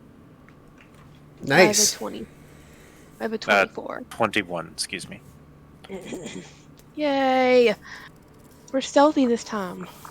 Well, 5. My Chung, 24 chung, evens out your chung, 5. chung, chung, chung, chung. Not only are you loud, but you're also glowing from like your chest and your eyes. Exactly. and I have a light spell going. Dude, like put a towel over or something. Put a piece of gauze over him or something. At least soften that light a little bit. So Can we keep moving? Yep. Anybody have an umbrella? as you continue moving down this hallway, the sandstone is the same. The floors and the walls are miraculously clean. I mean, it's dusty, it's old. But those scratch marks are everywhere. Are they getting more? Are there more of them going this way? There are so many you can't tell. As you come to a black iron and wood door, the wood has long ago petrified almost, and it from a distance looks like a stone and iron door. I'm gonna like sit there for a second, kind of tilt my head, trying to like gauge where I should look first, and then I'm gonna investigate for traps. I just want to listen for noises on the other side of that door. You give me an investigation. Larissa, you give me a perception, Killian. My investigation's a 23. 23. Okay. You do not think that door is trapped. And Killian, what is yours? A strong 4. Strong 4. You are pretty sure you don't hear anything. from beyond the door. You might be deaf from the explosions of the gunfire. You hear the ringing going fair. off That's in your fair. ear, and you're like, "Ma, ma." Does the door look like it's crumbling? You said it was really old wood and petrified. Old, is it like old. rotting, or does it still look solid? Dried out to the point of solid, Okay. Oh, wow. desiccated. It's petrified. It's hard wood right now. Yeah.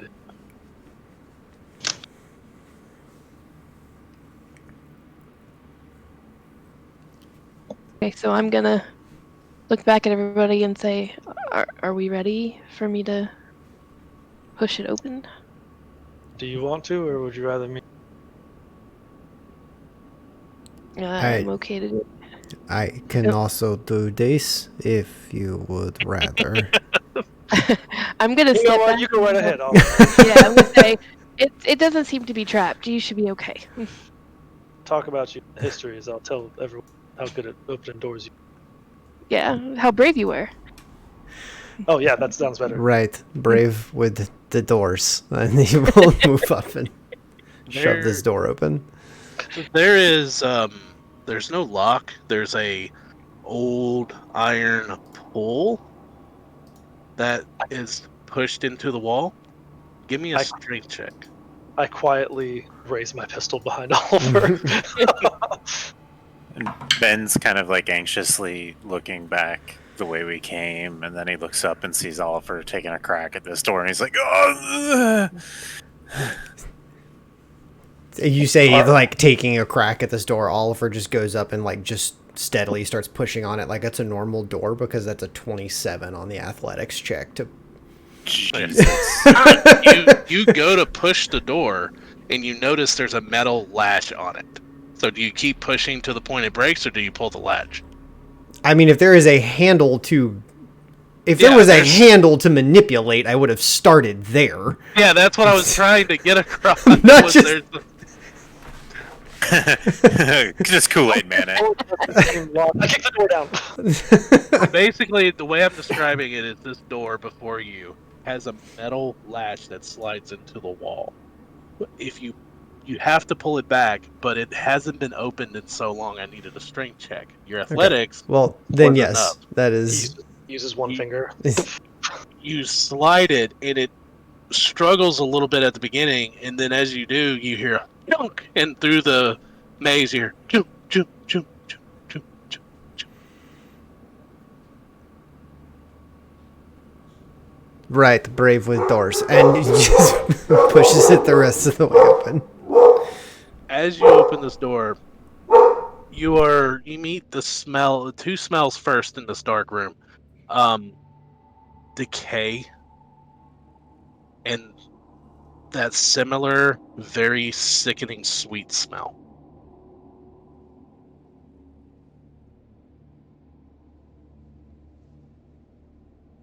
Well, Hart will have moved Sorry, up. I was muted. intending to stay in the back. So, yeah, Oliver will start his way in and see what he sees.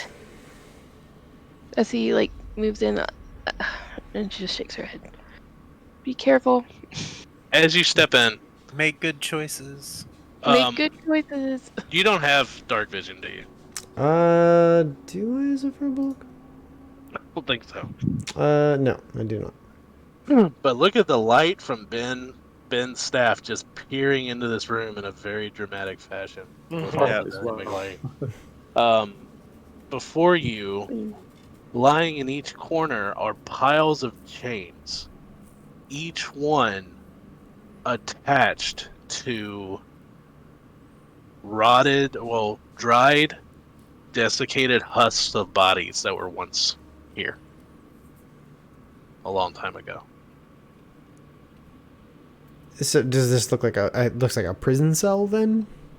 In some fashion, yes, but beside you is a stone table with pots and urns, and over here, a large iron pot sitting on the floor. that smell is coming from.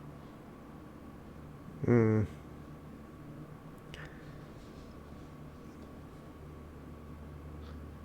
I'll turn back around.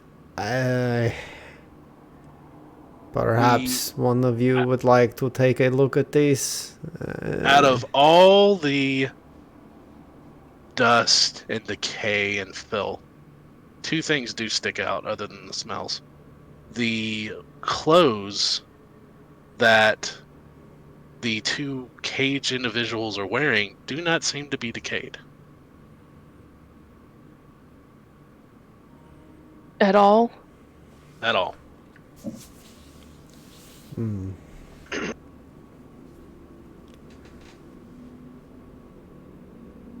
So there was two things? What did you find in there from back down the hallway?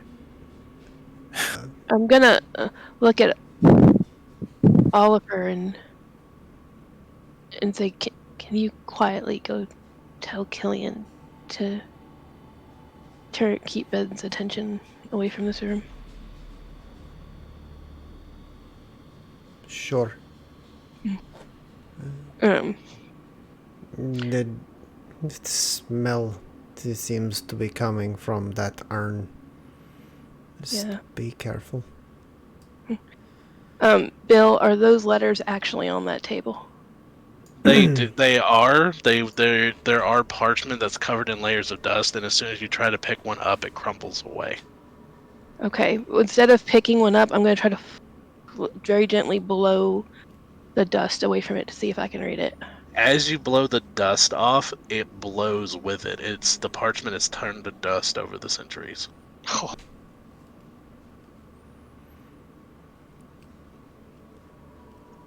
But when I blow it, it's just gone, right? Yeah. It looks like it has a pile of dust on it, but as you blow, it's just gone. Gillian, Larissa would like a moment. Could you perhaps keep Ben from coming in? She seems to think something in there will disturb him. yeah, all right. I'm gonna search the bones and the clothes. As Killian comes back, I'm going to make my way into the doorway of the room as well. As you walk in, Hearth, you recognize two things. The body that's in this corner chained. It's so desiccated and dried now, you can't tell. All you can tell is it was humanoid. I think the mummies they found in Cairo buried in the sand, just completely dried out. The suit of armor it is wearing is very similar. The hood that is pulled back has the Horus eagle head and the armor of a magi, the ceremonial guard that accompanied you on your trip. And beside, in the other corner, is another figure chained. Same style of desiccation, but the robes are of a dark, rich purple.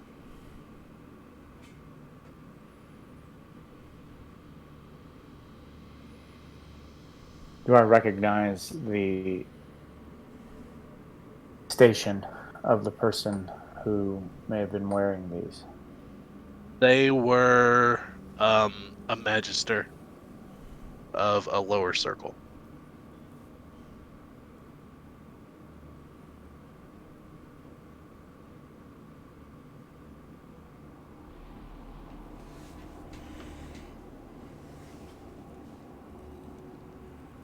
Bill, do I recognize the dark purple?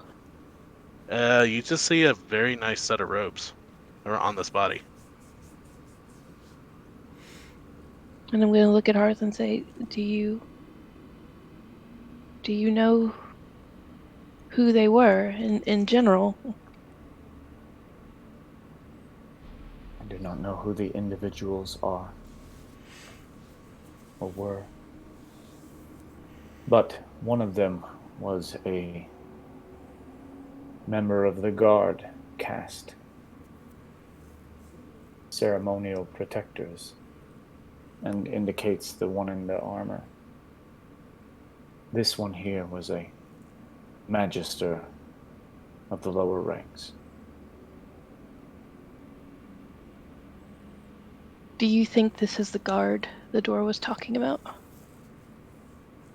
No. These were people like you or I.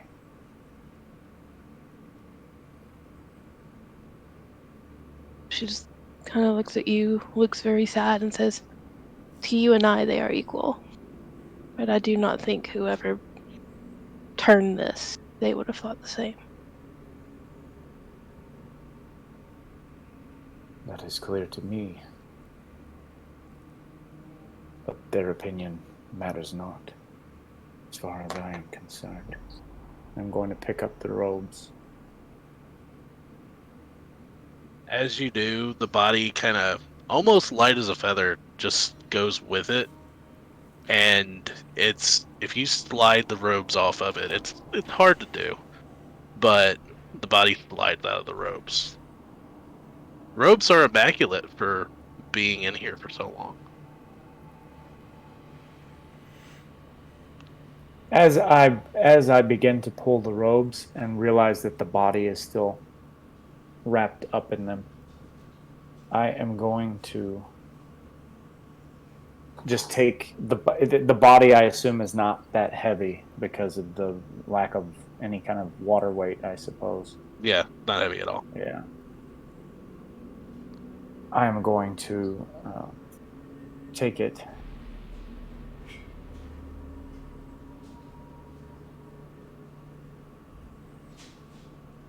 Look at it.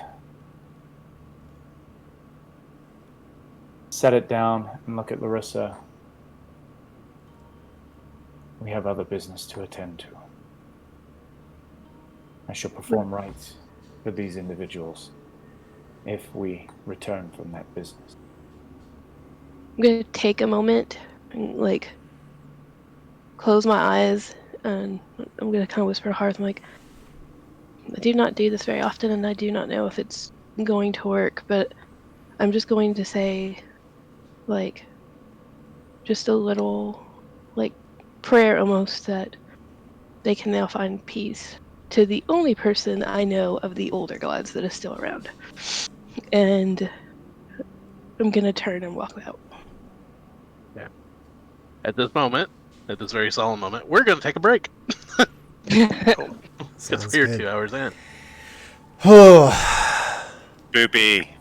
all the spoop. Spooky. Meanwhile, Ben back there's been like, "What'd you find, guys? I don't really want to know. What'd you find?" Like, Okay, just stay up there. the disassociation he is struggling with right now. Man. For sure. It- For sure. All right. Well, in that case, we will jump on a break and be back in a few minutes then. Woo woo. All right. Be right back.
back to the And we spoopy. are back. Awesome. Do. Welcome back to this special episode of Breakfast and Dragons, lovingly called Brenner and Dragons.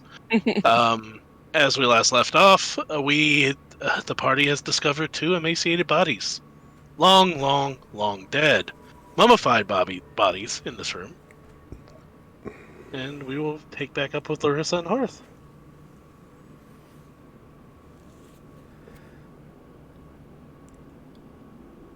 Look at Hearth. Go ahead, Larissa. Go. No, y'all go ahead.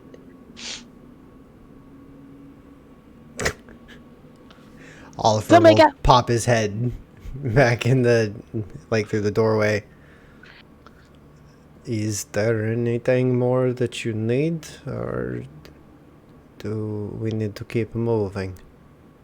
And like, said, Hearth thinks these are magi. Magisters. I'm not brave enough to go examine that, and I point to the pot that's making that really sweet smell. Do you want me to? I would rather you not get injured, but you can if you would like. Do we need to, or should we move on? And we'll look at Hearth. Do we need to find out what's in there, or can we move on? I will go and open it. You pull away with a little bit of a heft the heavy iron lid to this full iron pot. Pot has to weigh hundreds of pounds. As soon as you pull this iron lid away, the smell assaults your what you would have as nostrils. Senses, yeah. This sickening sweet that's very similar to what came out of the mummies. But this pot, as you glare down into it, is empty. It is empty. Then why does it smell so bad?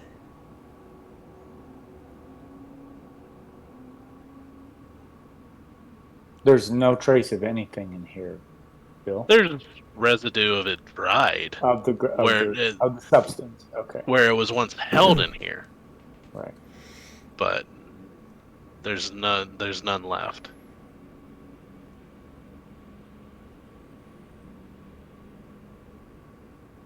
Perhaps they transformed some of the inhabitants of this maze with this substance. This is empty. We should keep moving. Right then. As you look back over at Oliver, you see standing next to him is Tannen. And Tannen's just looking at Larissa. And Larissa, you know that look that a cat gives you when they totally know what's up? Yeah. That's I have one of those that does it all the time.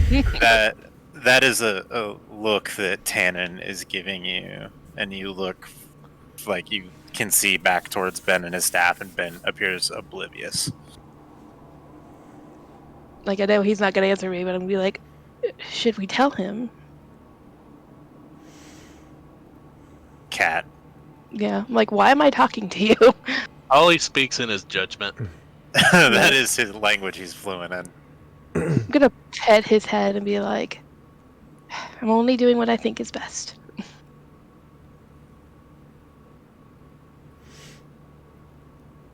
Right then. I believe Ben was wanting to see what was back the other way, yes? Yes. Yeah. So, I'm gonna- so at this point, while you guys have been in there, I feel like we've had a conversation out here. I'm like, yeah, it apparently smells real bad in there. They cautioned us just to move on, so let's go ahead. So I'm gonna say that I've explored a little bit. Okay. How far down do you want to go? I was just gonna go up here and then see that this is a dead end, Okay. and then I'll stop here at the corner. we're like down here having a conversation about architecture or something. Yeah. Yeah, like Look how these rocks join up. This is really interesting. no, it is a spell that melts stone into one piece. You lay the bricks down, and you cast the spell. It smooths it over. You can see the That's why line, the crease right here. the seams are almost imperceptible. Ben is engrossed, and you're like, "Oh my god!" And pop next to you and be just kind of be like, "What are you talking about?" Rocks. You see her kind of like roll her eyes. Are we ready to go back? Hannon smelled something, not as bad as that room, but smelled something back that way. That's the thing. It doesn't smell bad. Smells sweet. Sweet. Overly In- sweet. In this place, That was my excuse to get Ben away from the room. Yeah, I figured. I was just like, Way over sweet honey. make some meat out of that. I'm gonna kind of like lean forward a little bit. Like, may I? And I reach for your robe. Mine? Yep. And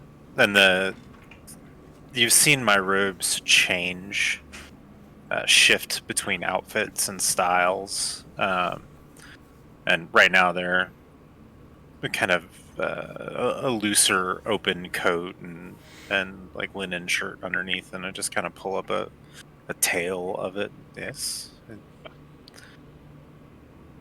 Kind of looks at it.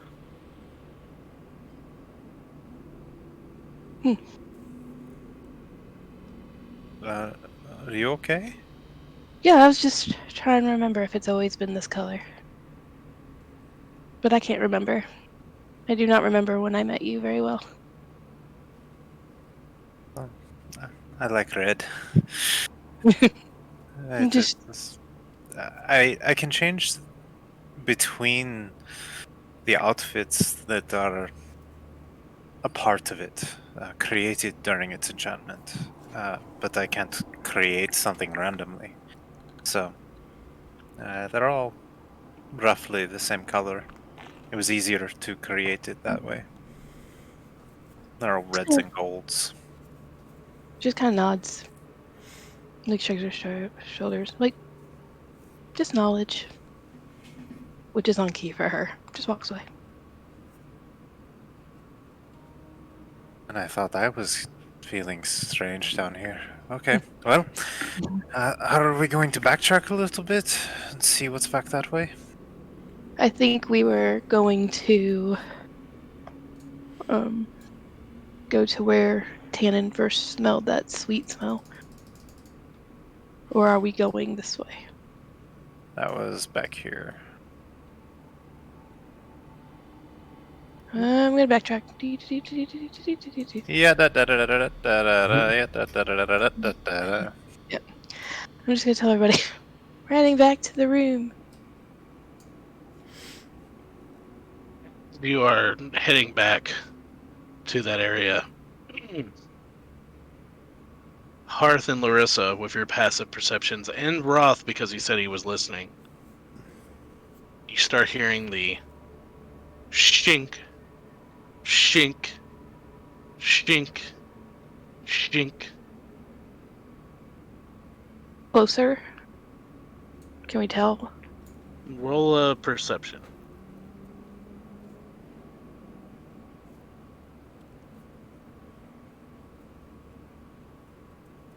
That's a 14. I cannot hear over the clanking of my own boots. Well, that's not terrible. It's a 10. You, with the echoes, you can't tell what direction it's coming from, but does appear a little louder. I'm gonna say in a quiet voice, be like, that noise, it's getting louder. Everyone, we should form up. form of. Form of. House cat. I look at Form Tannin. of impenetrable squadron. Oh, that means I'm not in it. Okay. You will be if you're here, and I put you like in front of me to like cover. I will cover the back. Fair enough. I just.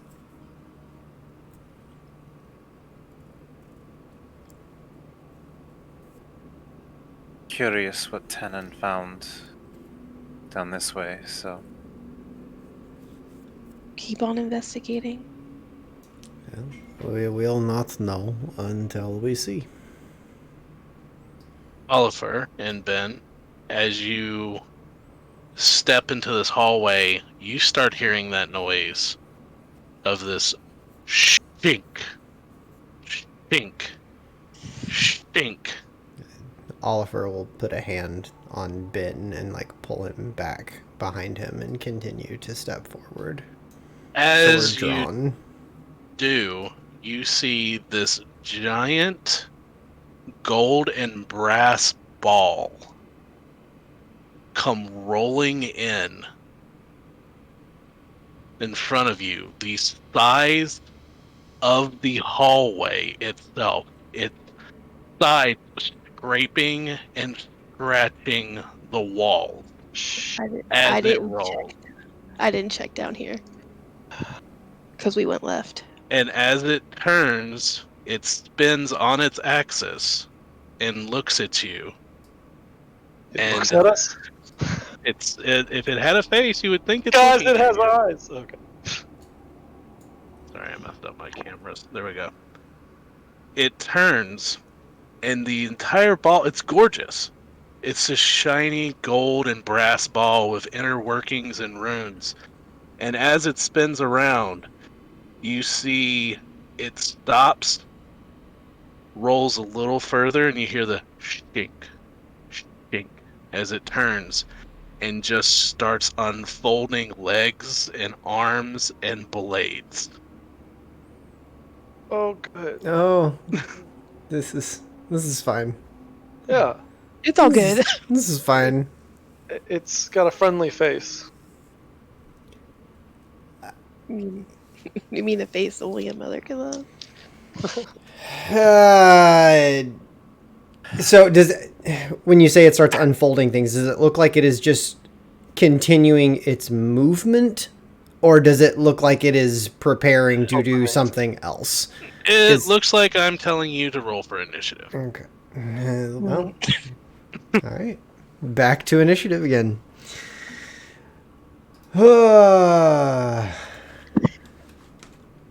Rolls trash.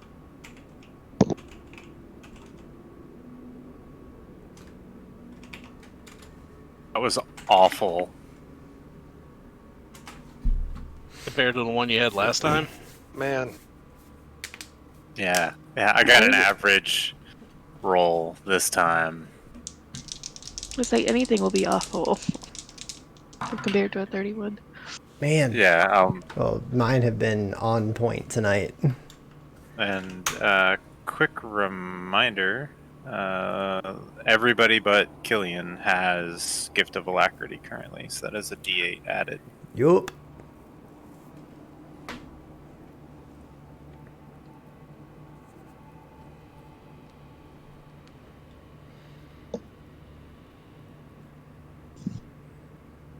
Dun dun dun. Okay. So, let's get too many windows. Too many windows.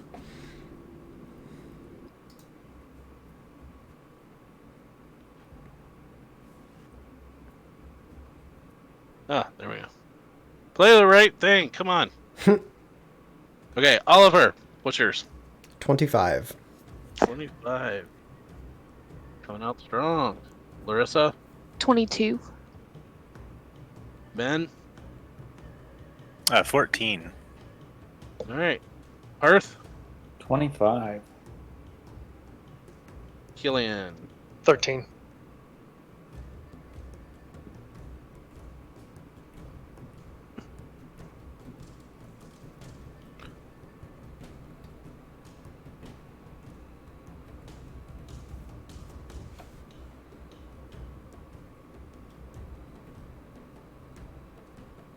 All right, so start a combat as this creature is extending these arms and these blades, and just out of this perfectly round spear, these appendages start coming out as it's getting ready for combat. Can you grid us up, please? Yes, we can. That sweet grid action. Oh, so I said earlier that I was holding a firebolt for.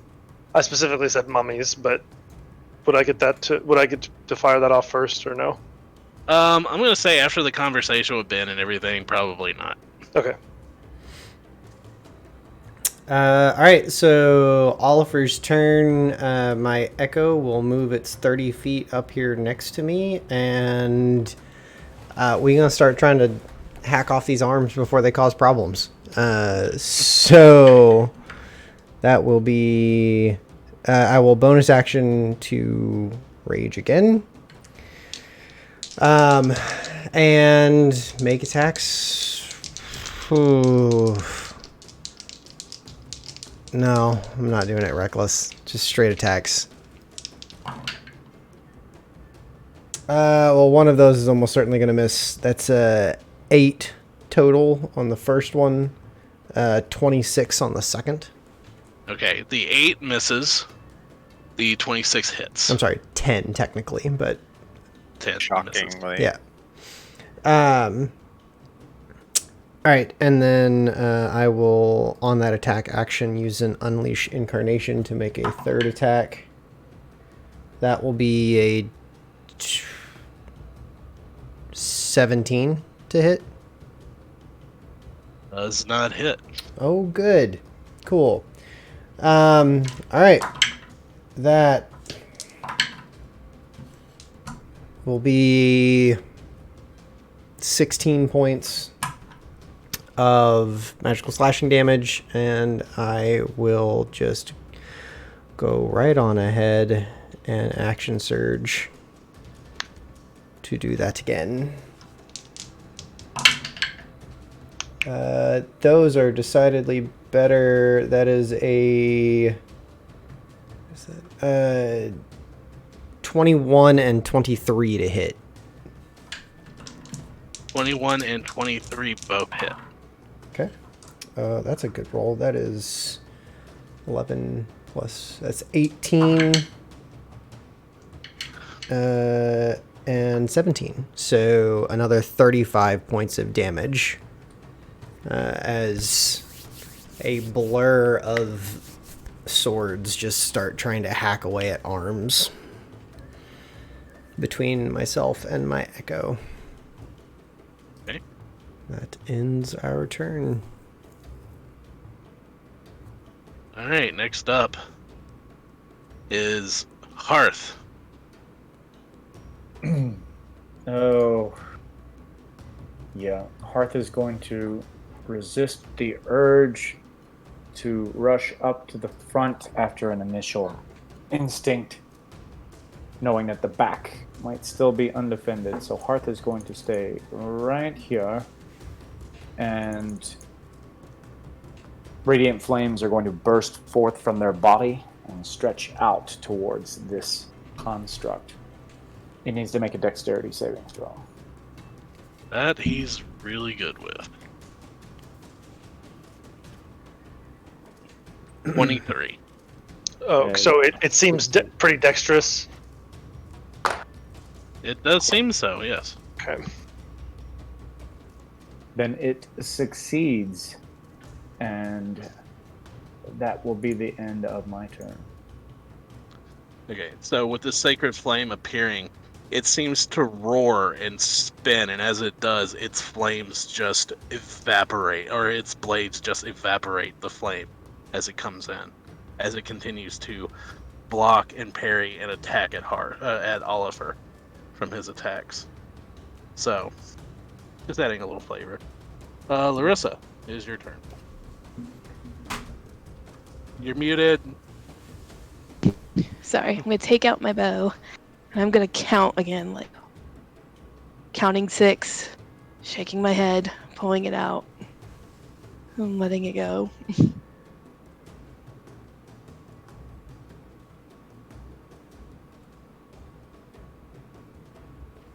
That's a 7. It ricochets Oof. off the armor. Oof. Yeah. And I'm just gonna get in my turn.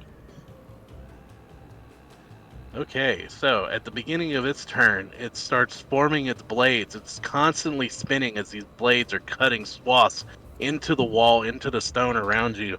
Oliver, you're having a hard time parrying all of these as they're coming in. It will take its multi-up attack, and it will take 2 blade attacks. Actually, no, it'll take 1 blade attack at you.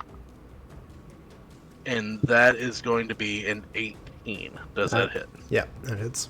I'm gonna cutting words that. Okay. I'm just gonna say Oliver above you, and as I see like a blade coming up like from like an unseen angle.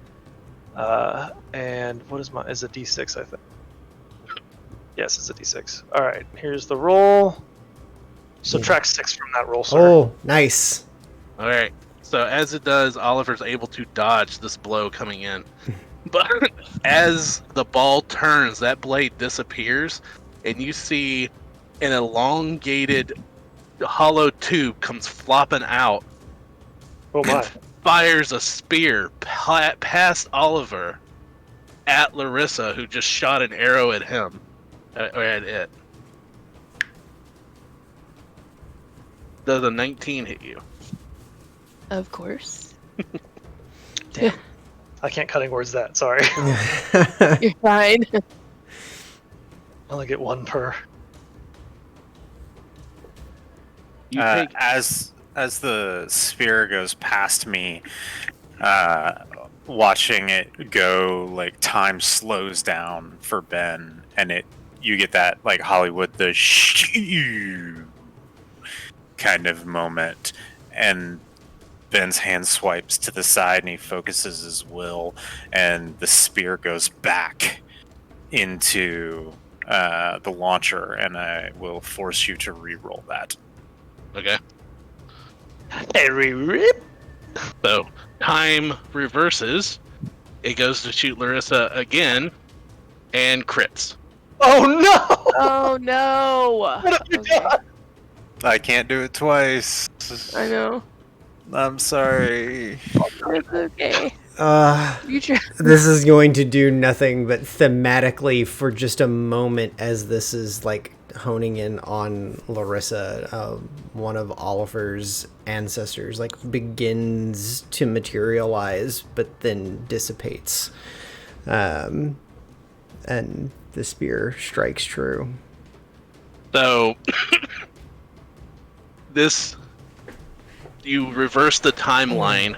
The spear goes back, and for a split second, you're like, I hope I chose the right timeline, as the arrow comes back out, firing closer and hitting Larissa square in the chest for 17 points of piercing damage. Oof.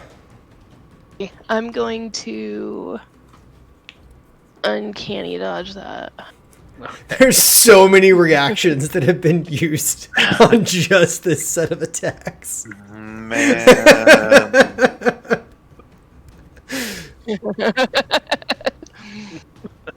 So I round up, right? Yes, I believe so.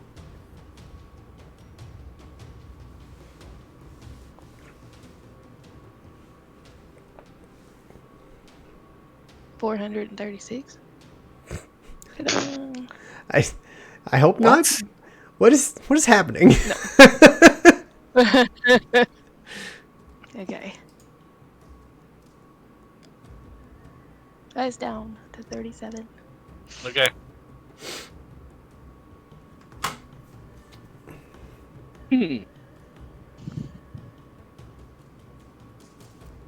So, and that is its turn. Ending it and going into Ben's.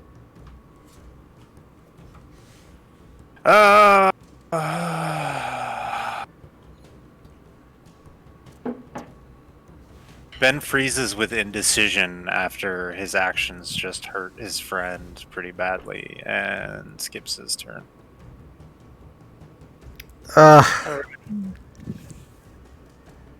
Okay, so Killian's hand drops down to one of his trusty shatter grenades. And he says, I know just what to do with you. And he pulls it out, and I'm going to step forward a little bit. 5, 10.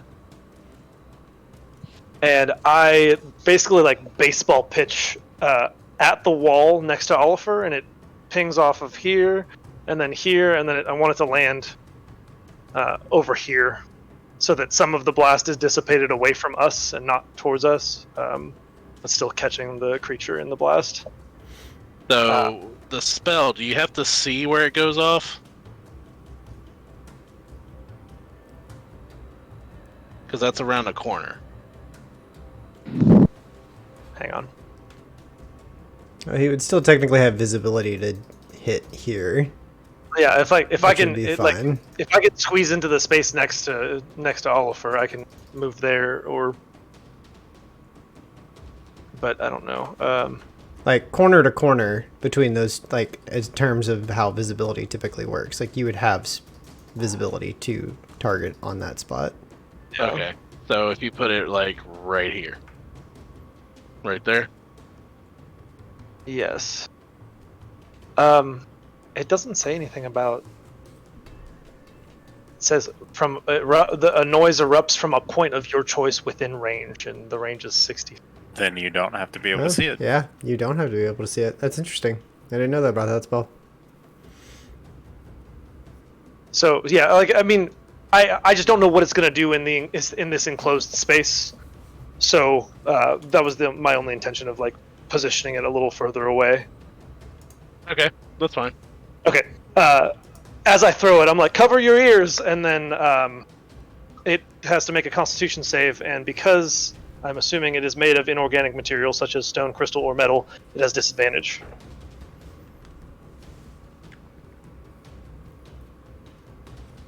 Made of flesh. It's a giant metal ball of flesh. Gross. I was trapped in second edition, I was trapped in a dungeon made entirely of stone, so we cast the reverse of stone to flesh, flesh to stone, and hacked our way out. No. I'll bet. Alright, so I need a con save. Yep. At disadvantage, that's an 18. Shit, how? Holy cow. Alright, well, it's taking half of this then. So 5. That's really unfair. For my bonus action, I pull my left pistol and I aim it back at Larissa and I fire twice. And I'm gonna heal you. But out of her misery, old Yeller. Yeah. Is you even flashbacks to our one shot? Yeah. Sorry. Uh, I'm sorry, girl. And I do the cool guy, like I don't even really look. I'm just like confidently firing over Tannen's head past Ben into Larissa. Killian was Beckett all along. fine. Right, so that's That would be my book. 2d6. I'm just gonna roll those right here. I healed you for 5. Thank you. It's not a great roll. Better than I was. That's my turn. Oh, I'm gonna continue. I'm gonna continue my movement. Sorry. Can I move here and move away without provoking an attack? I can't tell what spaces it's occupying.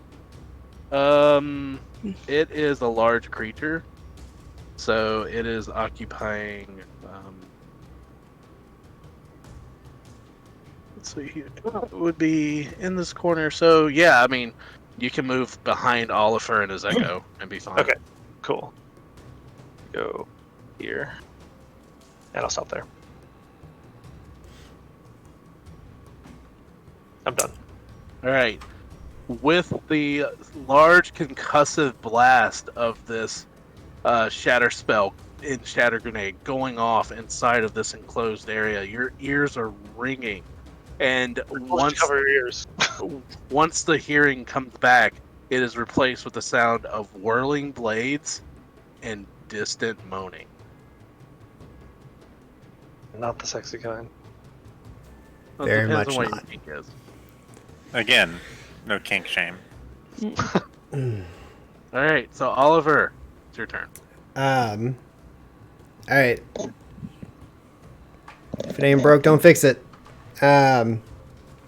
Oliver will continue to try and hacking at whatever he can manage. If it seems there is a way that they could like try and jam up the spear thrower portion so that it has to focus what it's doing up this direction, he would like try and focus on that, but mechanically speaking, he's just making his attacks. Okay.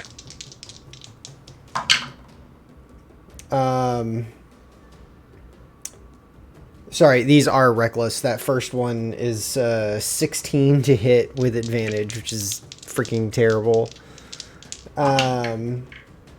And the second is a 19 on the die, so 27 to hit. The 27 hits. For 15 points of magical slashing damage.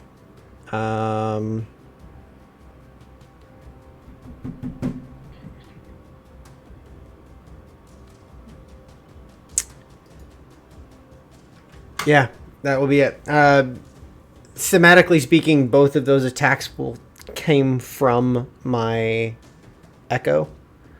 So while Oliver feints and parries, it actually makes the strikes from the echo on both of those. Okay. That will end the turn.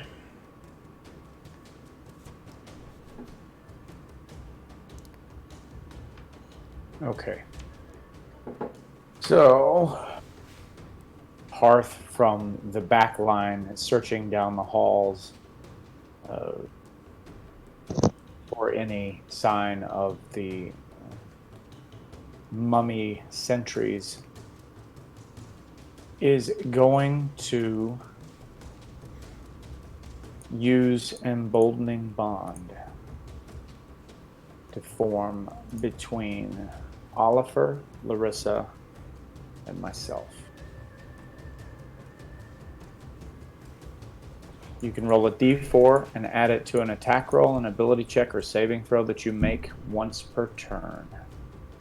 Okay. While we're within 30 feet, or well, any of us are within 30 feet of another. So, and then also with it, the ability to take damage if you wish. Right. You will teleport to the space and then take all of the damage that is delivered to that person. And I'm going to stay right here. My turn is complete. All right, Larissa. I'm gonna bonus action insightful fighting on it.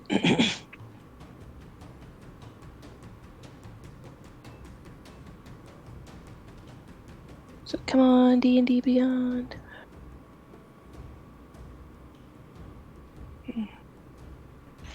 26. Nice.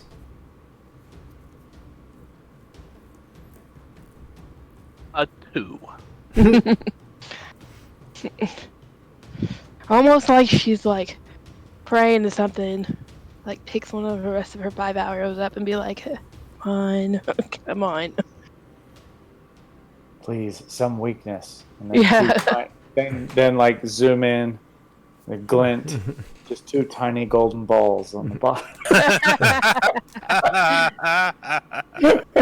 That's what's What do scraping. you think I was trying to shatter? Hold on. Every time it rolls, that's what scrapes. Let me roll. So with the D4, it is 19. 19 to hit. Mhm. You hit. Yay! Oh, that's 5. Hold on. Do. Sneak attack. 24 points of damage with the sneak attack.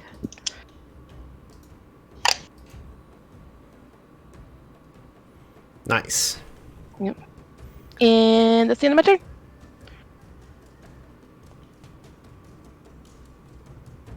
On its turn, as it takes this arrow that hits right in the gears, and you hear something pings inside as it takes 24 points of damage. It chunks out its spear launcher, but Oliver takes a swipe at it, aiming at it, spinning around. It looks confused for a moment as it folds in all of its arms, and then right out in front of Oliver, this panel opens up as this cannon comes out. Oh, Oh. shit. What? And Jesus. fires a shrapnel burst with a 30-foot cone. Oh, I got out of the way. Wow. I saw this like narrow corridor and I was like, I feel like I want to not be here anymore. God. So, cannon. I almost moved myself around to the other side of it, but I just couldn't bring myself to not be between it and people. Cannon, Ben, Oliver, and Oliver's Echo make me a dexterity saving throw. Shit.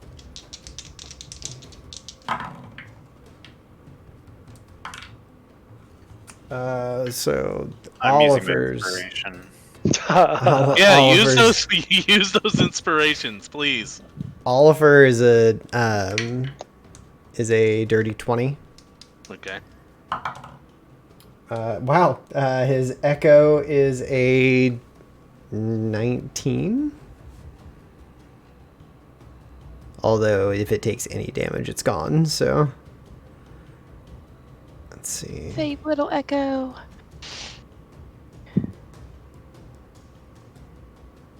Oh, I'm sorry. It actually made a better save than I did. It made a 21.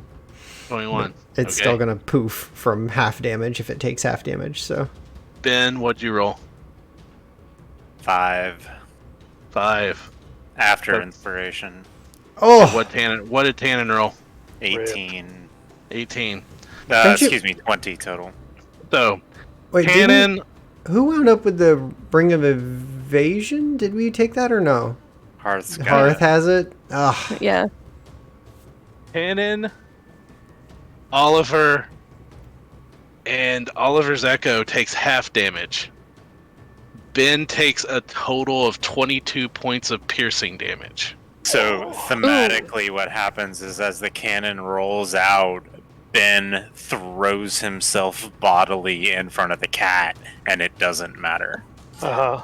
Tannen is just ghosted. And oh man, Damn. yeah, Tannen's gone. If you want to pop him out, Yeah, my Echo would also be gone.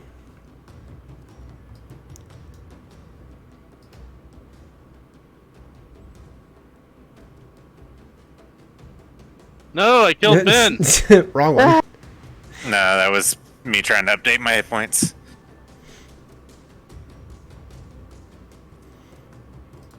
Guys, I think it's time for me to use the Hat of Vermin.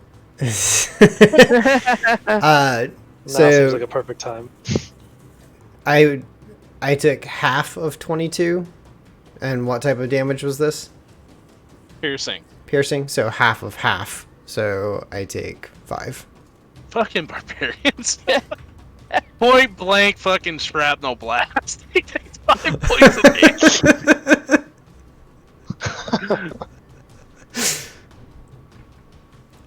Yeah, I read that as 13-foot cone. I went, oh, or 30-foot cone. I was like, good God.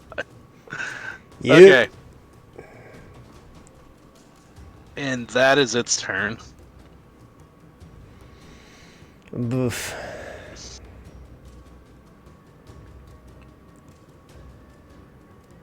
And in that turn. There we go. Sorry, I gotta move stuff around. Ben! So from like the kneeling position he's at, Ben will use half his movement to get up, but kind of just a hair of a rewind for Ben's perspective. That wave of the emboldening bond rolls off of Hearth, and even though Ben's not mechanically included, that wave of like calming and bolstering energies rolls over him and steals his resolve. and he looks at Larissa and kind of has this sorrowful look on his face, and then dives down and takes the blast for Tannen, and it not being enough. And Ben will then use half his movement and rise up. Get out of my head.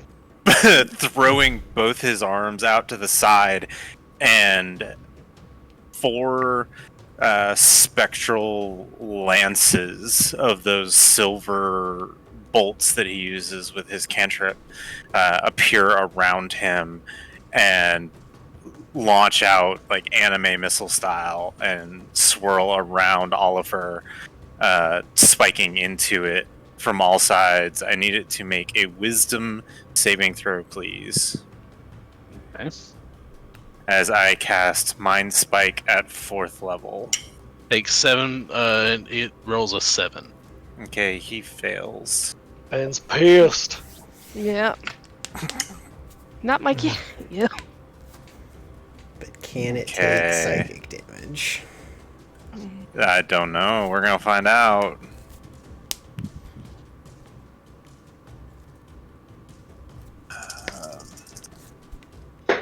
My other option was catapult, but I'm worried that it's too good. Oh man, that's a really good roll. Its Eight. dex is pretty solid, yeah. Yeah, 8, 16, 21, 25, 29 points of psychic damage. As these silvery bolts just go blink, it goes into the construct and threw it into the wall. Oh no. Ugh. No damage taken. Ben, Uh, you're trying so hard. Oh. I am concentrating on that spell, and I will always know that target's location as long as I am concentrating on it, as long as it is on the same plane of existence. It is immune to psychic damage. Good to know. That's why usually I try to roll out a cantrip first, but that's all right. And as a bonus action, as that happens, Ben, almost trembling with rage, there's a brief flash for those behind him. There's a brief flash of green from the ring he wears, and then that's it for his turn as he channels a charge of the Ring of Ivan. And that's my turn. Okay. Roth, did you end your turn? Ben, did you? Oh, apologies. I know. Um, you just lost Tannen again. It's fine. How's this thing looking? Ben's having a bad day. Yeah. It's got dents and dings and panels and an arrow that's vibrating because it's hitting something that's rotating inside. But other than that, it's still fighting strong. It's still sticking blades out and dodging and parrying and spinning around. Alright guys, It's I'm gonna do something stupid. Sometimes it's spinning like a top. Sometimes it's rolling itself over. Okay, so I just saw the cannon on this thing open and then just fire blindly down the thing, and I'm like, oh shit, like I need to draw this thing away. So here's what I'm gonna do. I'm gonna go 5, 10 feet of movement. I'm gonna use my bonus action to Misty Step. 5, 10, 15, 20, 25, 30. Oh, what up? Okay. I'm Things? gonna use my last 20 feet of. Oh, okay, there are things. Uh-huh. Okay, so where is this? What square is this in, Bill? This is in this square. It was coming this way, and I had it hidden. And I'm like, oh well, he's gonna see this now. That's fine. So, yeah, I half expected to find shit. That's why I said I'm gonna do something stupid. I'm gonna provoke. Oh, shit. This guy's gonna wreck shit if I don't kill it. Okay, so I appear here and I'm like, oh shit! And I, from the small of my back, I draw my pepper spring well box or whatever wellspring pepper box, whatever the fuck it's called. And I'm gonna fire at this. This has witch bolt stored into it, so Oh, okay. as long as this hits, I get to cast that as well. So here we go. Big money, no whammies. 24 to hit. Hell yeah. You definitely hit as I add the mummy with his really high initiative roll, but he won't act until the next round. Okay, so Into combat order. So here's the damage from the pepper box, and then I need to roll my son of a bitch. I rolled a 1 on the D10 again, so that's 5 damage from the pepper box. Are you using the electric, the random dice generator? Yes. I would just switch to your regular dice, dude. Yeah. All right, and then I had witch bolt stored. It's 2d12. I think I've seen you roll more ones in this game than I ever have. Yeah, it's been bad tonight. 12s. Okay, here we go. It's an 8 and a 9. For damage? So 17 lightning damage against the mummy. Alright. I'm so gonna post that Mummy's Alive theme song to our Twitter when we get done here, because it's so stuck in my head. And then I don't know, I guess it was a stored spell. Can I still concentrate on this to maintain it, or? Yeah, because it counts as, if it's a stored spell, it counts as a spell cast, so yeah, you'll be concentrating on it. Okay, cool. So that was my movement, my bonus action, my action. I'm done. And Oliver, from down the hallway, you hear the pepper box go off, and then a crackle of lightning, and then you hear, "I hate mummies."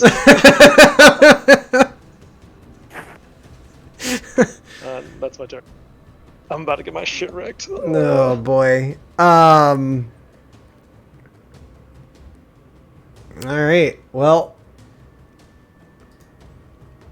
Can't very well leave this thing here doing its own thing. There's nothing I can do to help out Killian.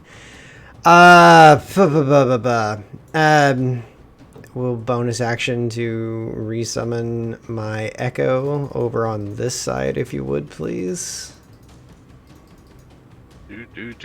As another of my ancestors materializes to join the fray. You are joined by Great Aunt Josephine. Get him, Josie. And I will make a series of attacks here, assuming the first two are not enough. We'll be making that an Unleashed Incarnation as well. These are Reckless. So that's double 17s on the die, so that's 25 to hit. You hit on both of those. Followed by 24 to hit. So you hit with that one as well. The base attacks are 15. Give me a total damage. I'm working on it. 15 plus 13 is 28. And then the Unleashed Incarnation for the third attack. Wow, that's bad. 17. So, barely misses. The total of 28 points of damage is it. And that is action, bonus action. My last Unleashed Incarnation. Yeah, that is it for me as we continue to tussle with this machination. As you are hacking away at the metal and armor of this thing, you feel every hit, every slice going deeper and deeper and deeper. Until eventually, for some reason the camera won't pull back up. That's weird.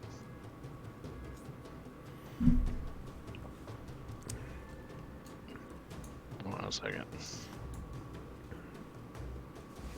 My Discord is being funky. So great. funky. That chunky monkey. There it goes. My camera's still on? Yes. Yep. Yes. Okay, that was weird. Strange. Okay, so as you are cutting into this construct and cleaving away sections of its armor, you start noticing the deeper the cuts go, the more of a red glow comes out between the slats. Found the Guardian, guys.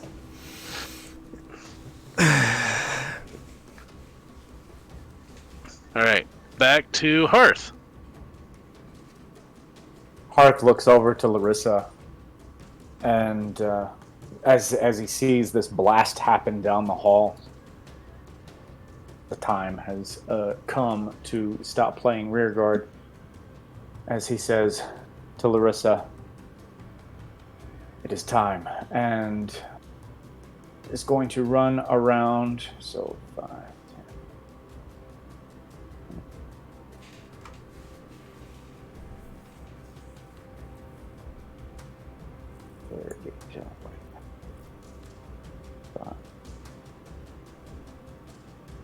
Yeah, I think I will be right here and cast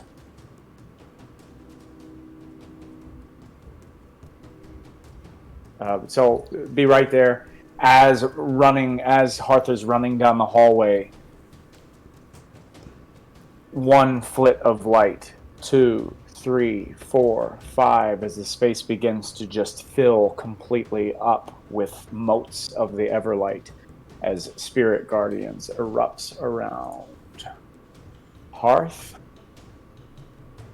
landing in the space 15 feet around it. Oh shit! 15 feet around Hearth. Such cool animation. These Guardians Very cool. fly around any creature. All of my comrades will be unaffected by it. They leap out and dance around Oliver and Ben. I might try something to make my life a little easier. Yeah, that's Let's try this.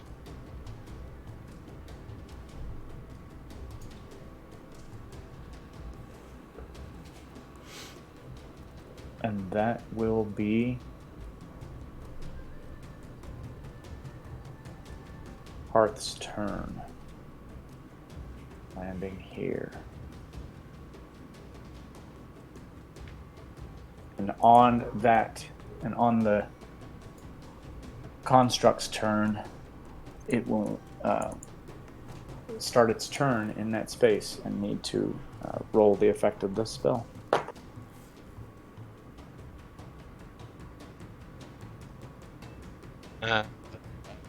As a background image instead. Nice. And that way I can still click on the... Yeah, that's... And look how quickly that's done with Astral Table. Thank you, Astral. Okay. Sounds like you're saying thank you, asshole, and that's still appropriate. Yeah. I can't confirm or deny. I'm an asshole. I'm a DM. So, Larissa, it is your turn. So is this mummy in the space? That's the proper size, right? should be 15 foot. 15. Yeah. So it's a little large. It shouldn't be quite to that mummy from where Hearth is. It should Yeah, stop it's- just before the mummy. Yeah, you We're got fine. it about. We're fine. It's 5 not foot in there. big. We'll get. But I want him to be. Yeah. Soon. Well, Yet again, look how easy that is with Astral. Yeah. perfect. All right. There is... Are you moving up there? Yep. There is not enough space. You can get to about right here. There's not enough space between that wall. Right there? And yeah. Probably Oliver, behind move! Oh, yo. Okay. I'm in the right spot. Alpha's right where they're supposed to be. Yeah. So changes what I'm gonna do slightly. I'm going to attack it with the dagger of the depth. And I'm going to expend a charge on it. Because I have to declare before I hit.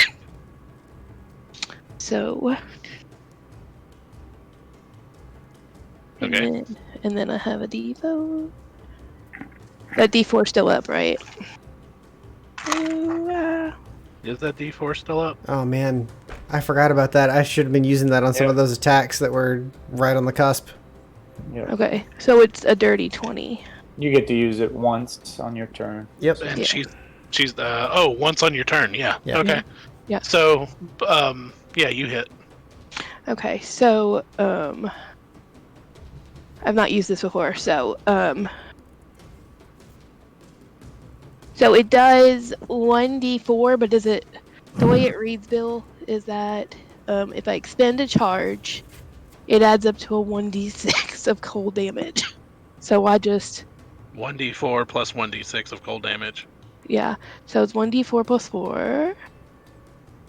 So I think it went ahead and did that. So that's 5, and then 1d6. And that's a 6, so that's 11, and then let me get my sneak attack. 11 points of cold damage. No, it was 6 points of cold damage. And then, so 6 points of cold damage, 5 points of regular damage. So it's 19 points of regular damage, and then 5 points of cold damage. Or 6 points of cold damage, sorry.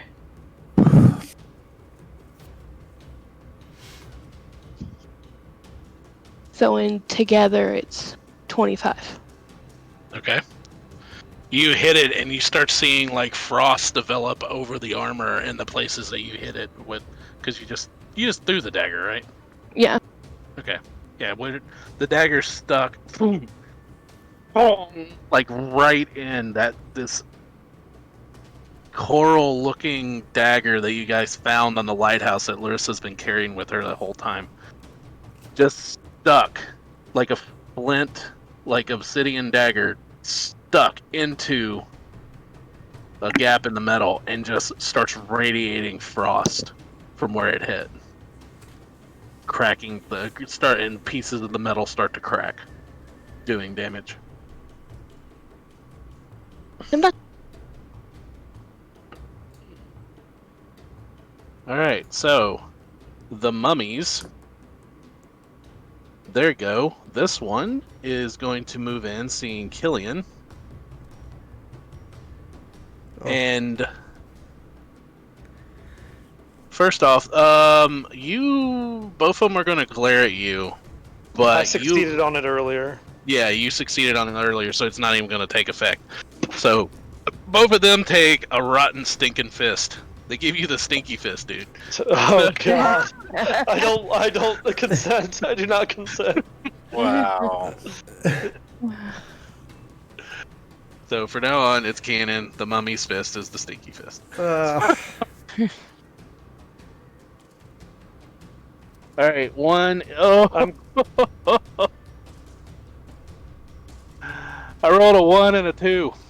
Okay, good. I Oh, thought you shit. crit me again. I was gonna shit myself. So a 1 definitely misses, and the other is a 7. Yeah, no. So, all right. So that's man. Whew. That I was was clutch. That was clutch. That's pretty bad. All right. So rolling to see if his shrapnel blast recharges.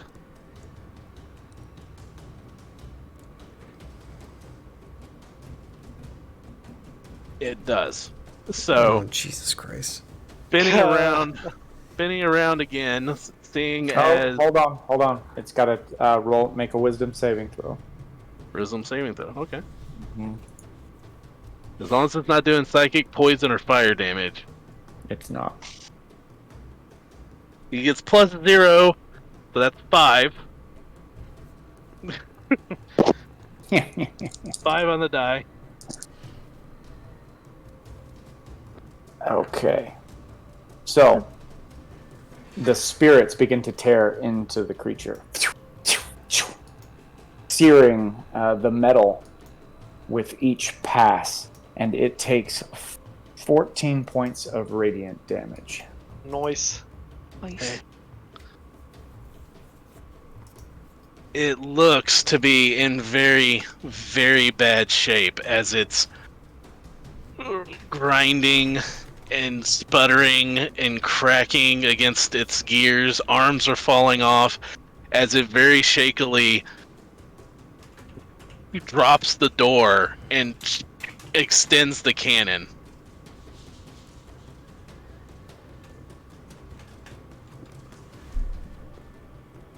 To fire another 30-foot cone. God.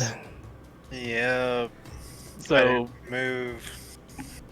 Ben, Larissa, Oliver, and Hearth, Yep. give me a dexterity saving throw. Let me ask you something. No. Okay. What? Is this can I use the evasion skill? It's an area of effect, yeah. That's You should. dexterity saving throw, right? Yeah. It's a dexterity So, yeah. saving throw, yeah. Yeah. Haha, I haven't gotten to use it yet, so So, That's a 22 from Oliver. okay. 22, Ben. 13 with advantage. God. Clarissa, it is a 15. 15. Hearth, It is a nat 1 on the die, but the Ring of Evasion will make that a charge and expend and succeed on this saving. Nice. those that got below a 15 will, if you have evasion, you know how that works. Those that get below a 15 will take full damage. Those that got above a 15 take half damage. So, Is Ben, 15... So is 15 making the save or failing the save? 15 is the DC. So if you Okay. roll 15, you made it. Okay. So, Ben again takes 22 points of damage. We have the emboldening bond up too. Just want to remind everybody. And everyone else takes 11. Unless you have evasion, then you take nothing. Okay, so Larissa's taking nothing on this, and Yep. Hearth, I will use my reaction to take the damage for Hearth. Repositioning myself to take the blast. I don't for think Hearth him. is taking anything. No, I do. I take 11. He would still I take take. 11. He would okay. still I thought- take. I thought He the would still okay, take. okay. Yeah, he just succeeds the save, but he Gotcha. still takes half. Unfortunately, there is nothing I can do for Ben back there. But so Hearth takes nothing. Oliver takes 11 twice, halved, and then halved again for raging, for a total of 10 points of damage.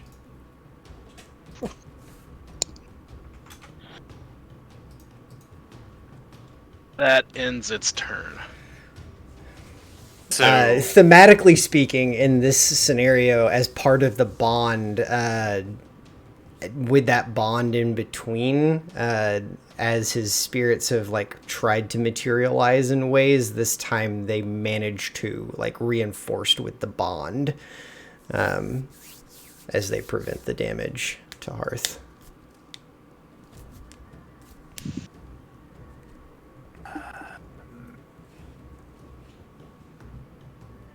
shit.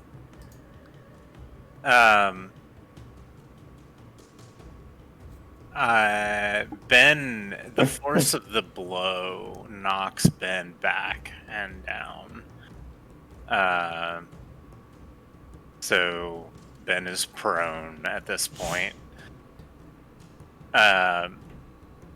And he looks up at the ceiling, just like bloodied and rough. exhales a big sigh. And as he's sitting up, the rocks around him start rumbling, and this just pile of rock and shrapnel goes launching at an arc to go over. Oh no, I can't do that with that spell.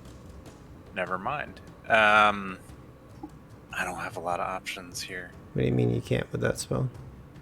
Catapult is a straight line.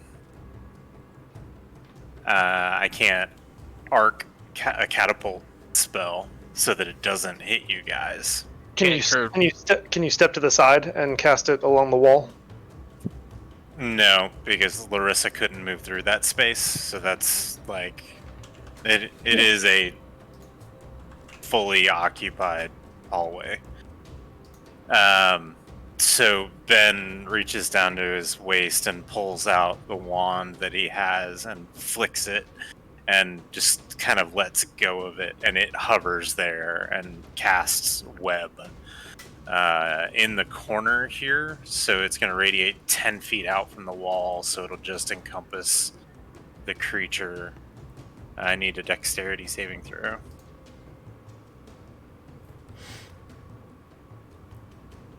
That is a 14. Okay, it failed. I apologize, it needs to make the dexterity saving throw at the start of its turn. Start of its turn. Yeah, so nothing happens currently. But that is my turn. I will thematically spend the rest of my movement standing back up.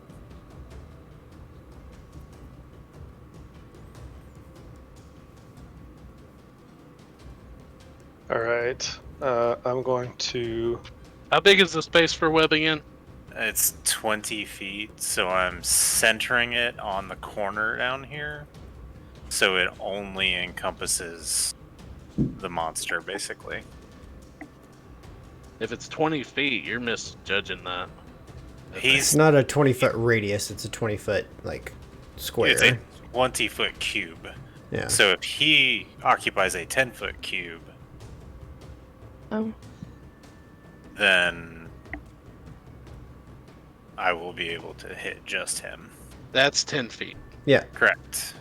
20. And there would be... So imagine the bottom right-hand corner is the middle of the spell. Okay, so it's on the other side? It can do that? No, it can't. But that's where I'm centering the spell. Okay. So he's losing half his spell, basically. It's just a big old messy gob up on the wall. Yeah. Okay. Ben just sprayed a gob of white shit in the corner. I get what you're saying. I get what you're saying now. Okay. Word. That's it for me. Alright, I'm going to use my bonus action to Misty Step again, and that is my last second level slot. I'm going to Misty Step 5, 10, 15, 5:30 here. And then I'm going to take 10-foot step back. Okay. Can you move this 30-foot thing? It's interfering with the grid.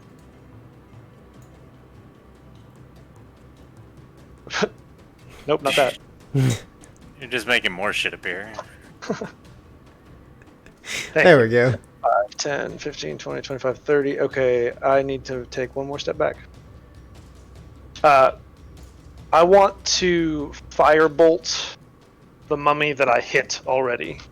And I'm dropping my witch bolt spell. Okay. Alright. Oh, shit, I dropped my dice on the ground. Let's do this one. That was a traditional sound of a dice hitting the wooden floor. Yep. My bonus is a +7. No, it's +8. I rolled 21 to hit with the firebolt. You hit. Alright, 2d10 damage. That is a 4 and a 5, that's 9, and it is fire damage. So 9, so he takes 18. Nice. Is he still up? He is still up. Okay. That was my bonus action. So I'm done. All right. So Oliver will start this off with 2 more reckless attacks on this thing. Continuing to hack away. Oliver's Echo sees Killian just ah! As it's trying to move, it's jamming up and it's still trying to fight back. So the first attack is a 22 to hit.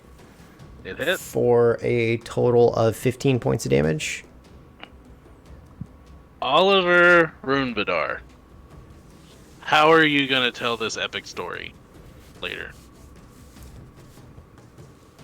As Killian was running away from the mummies in the other room off somewhere gallivanting about the corridors, and everyone else was in the hallway getting blown about by the cannon, I continued to hack at the thing, shoving the sword into the cannon and causing it to explode from the inside. I don't know where this accent came from at this point. I am apparently tired. You sound like Drew. Yeah. Ooh. Right. So Oliver shoves the sword like into the cannon that just released the blast down the hallway, striking through into the core to finally disrupt this thing. As you shove your sword down into it, much like killing a spider, just the mechanical legs just stick out. It's like when this giant ball just hits the ground in a hollow dunk, dunk, dunk. And you just hear the cracking and peeling back as armored layers falls off, and you see inside the creature is a mass of gears and pistons and mechanical devices you do not understand. And at the center of it, a red crystal on a bronze arm. About how large is the crystal? Size of a fist. Okay. Oliver's gonna run with their gut because they've been determined to figure out what this guardian is, or what the heart of this guardian is through the whole thing. So they're just gonna keep trying things until something sticks. With Killian having run off, his echo will run 5, 10, 15, 20, 25, 30. Oliver would like to use the remainder of his, use the second of his attacks, if you will allow, to reach in and grab the crystal.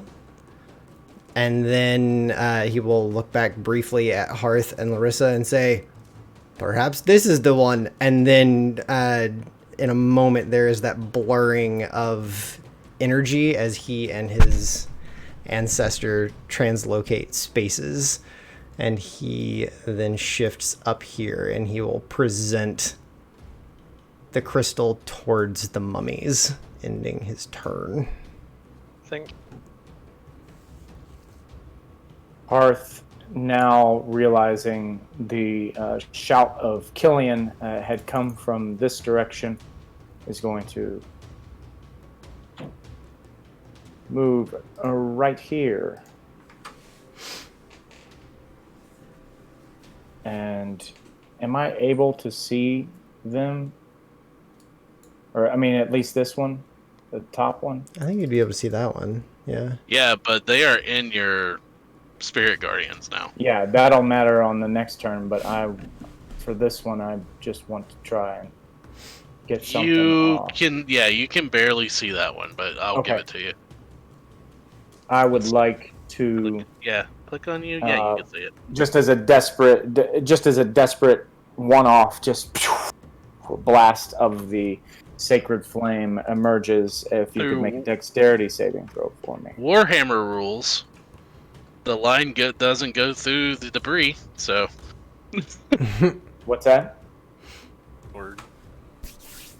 I'm making an old school nerd joke. Oh, okay. It's making his. I and my trust that uncle's it's really cringe. funny. It's not. I trust that it's not funny, and we need to move on. With a -1 dexterity and an FU, you get. He rolls a 3. All right. That's gonna be 14 points of radiant damage as the flames just ignite. The radiant flames sear and ignite the bandages wrapping. This one crumbles with the radiant damage doing just enough damage that it falls. Stealing core. I mean, thanks, Hearth.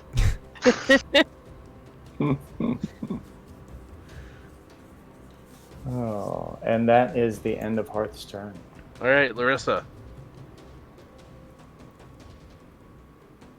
Larissa is going to go 5, 10, 15, 20 back to Bend. I'm going to take my action. And I'm going to hand him one of the bazillion things I have.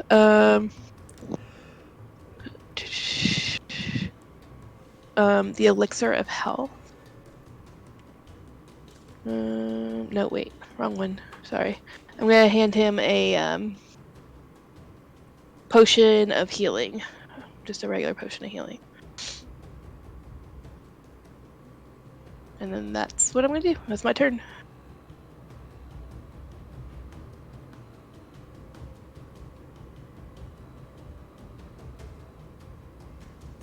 Okay. So, with that, we come to the mummy's turn. Looking at Hearth, they kind of look very confused. And its mouth just opens up and it goes, ah, and it goes heading towards Hearth. But before that, wisdom save. Mm-hmm. 18. Well, it will take half of this damage. Take 9 points of, or no, 9, half of 9, 5 points of radiant damage. Was there any reaction to this, to like the crystal from this thing at all? No. Cool. As it runs towards you, and give me a wisdom saving throw as it stares right at you. Okay. Oh, that's bad. Yeah. With the D4, that's a grand total of 5. 5. Mm-hmm. You are frightened and paralyzed. Yep. As it goes to hit you, Yep. which auto crits. Yep. Well, no, it's at disadvantage. Or it's Why? at advantage, but it doesn't. But if it hits, it auto crit. So Yeah. it's not an auto hit. But that's an 18 plus 5, Yep. so that hits. These are just mummies, guys. Dude, mummies are nasty. I hate mummies. I hate mummies. So 19 points of bludgeoning damage. Okay. That is reduced to 9. So I am still raging, thankfully.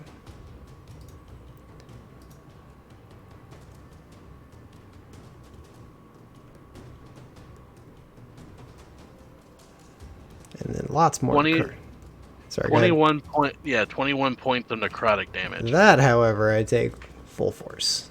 Oh.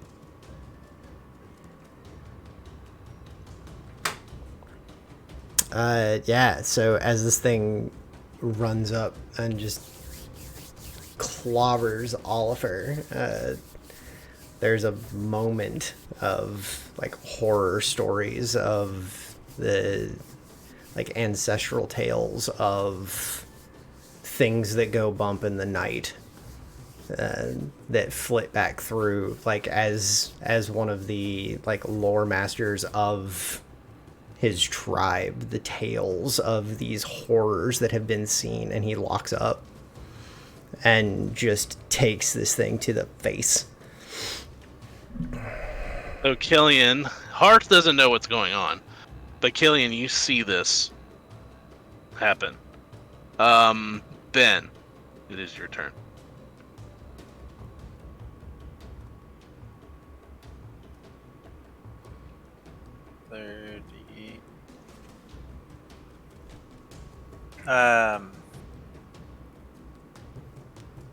Ben, kind of leaning heavily against the wall, takes the potion from Larissa and says, I think I'm going to need this too. Then I reach into my coat, and out of my coat, I pull out another potion of superior healing and heal myself for 24.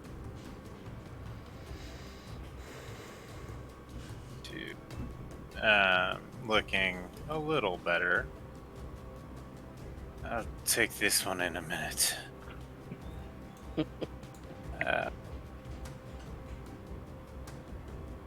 And I'm pretty freaking useless right now. 5, 10, 15, 20, 25. Can I occupy this space right here? Kind of the corner of the wall. Yeah, you should be able to. Okay. I'm not engaged in anything. I'm just trying to move through. And you can walk through the echo, I believe. Okay, cool. Right? Yeah, like it's tangibly there, but it would be the same thing as moving through an ally space. Like you could. Yeah. But I can't end there, and that's what I would have to do. Right. Yeah, so that's my turn. So I don't really have any bonus action that is relevant at the moment. All right, Killian. How's this guy looking?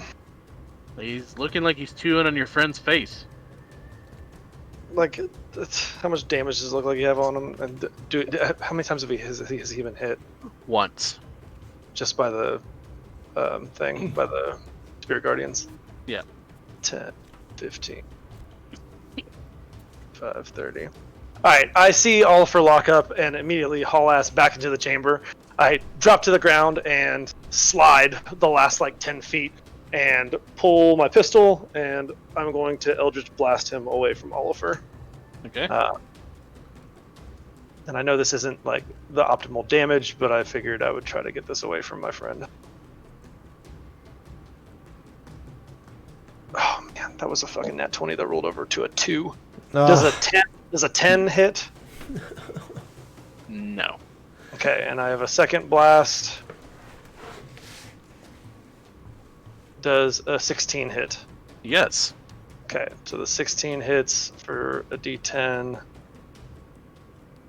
That is 4 points of damage, and he's blasted 10 feet back away from Oliver. So, here, please.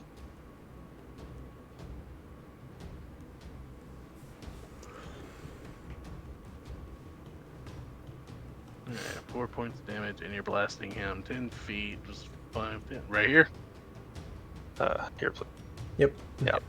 I'm going to use my bonus action to give Oliver a Bardic Inspiration, just to, like, thematically, like, hey, snap out of it, buddy.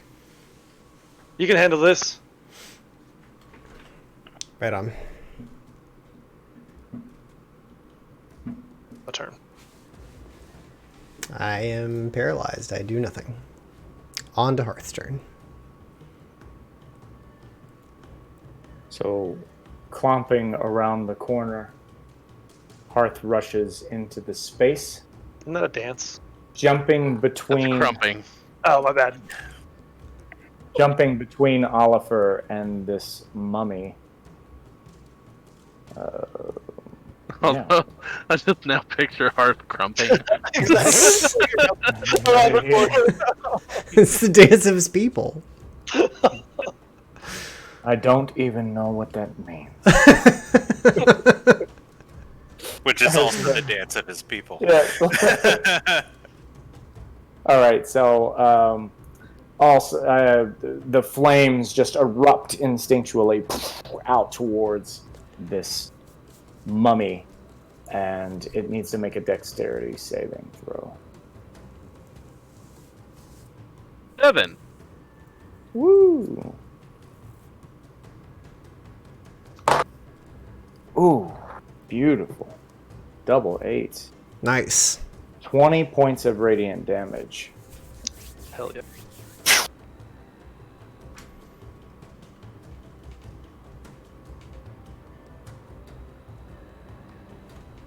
All right. It is technically bloodied. And that is the end of Hearth's turn. Larissa.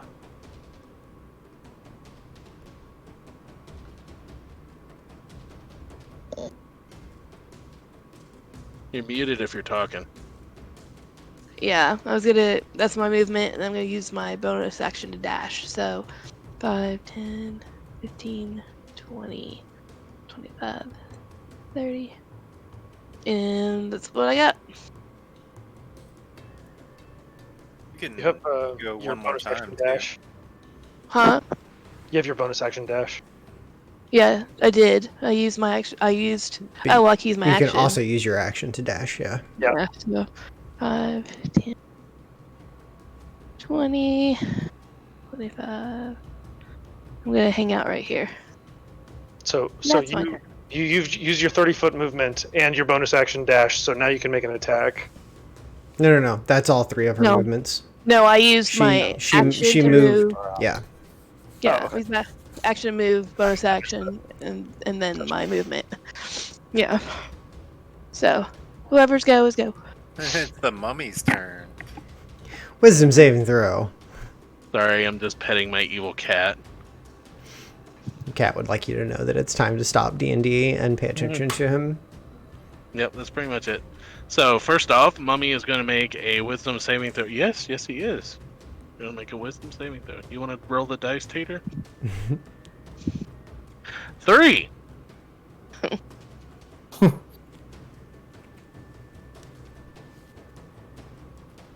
The spirits flit through, flapping the bandages up, with wind whipping around it, with speed, doing 8 points of radiant damage. Not great. Something. Alright, so it will, seeing Hearth doing all this, go to attack Hearth.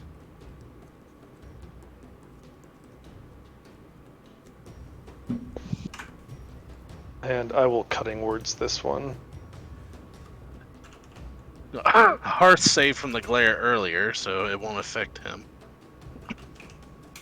That'll be a 16.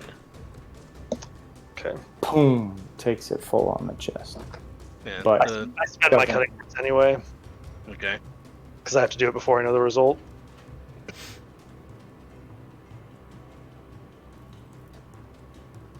Oh, I'm gonna we had that bond still on.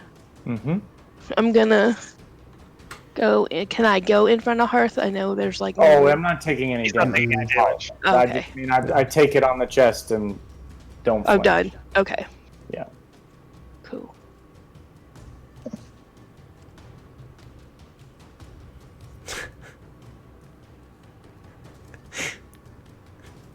He's like all over my desk. Alright, is that it for the mummy? That is it for the mummy. Sorry, I had a cat on my keyboard. It's all good, man. I understand. I was dealing with dogs earlier. 10, 15, JKLOH. actually, just to Cat's on there. my keyboard. Ben, being a little defeated and frustrated, will very like unconfidently conjure another mind sliver and launch it. So another intelligence saving throw, if you please. 1. Okay. Well, negative. 0. Okay, and a decent roll. 10 points of psychic damage.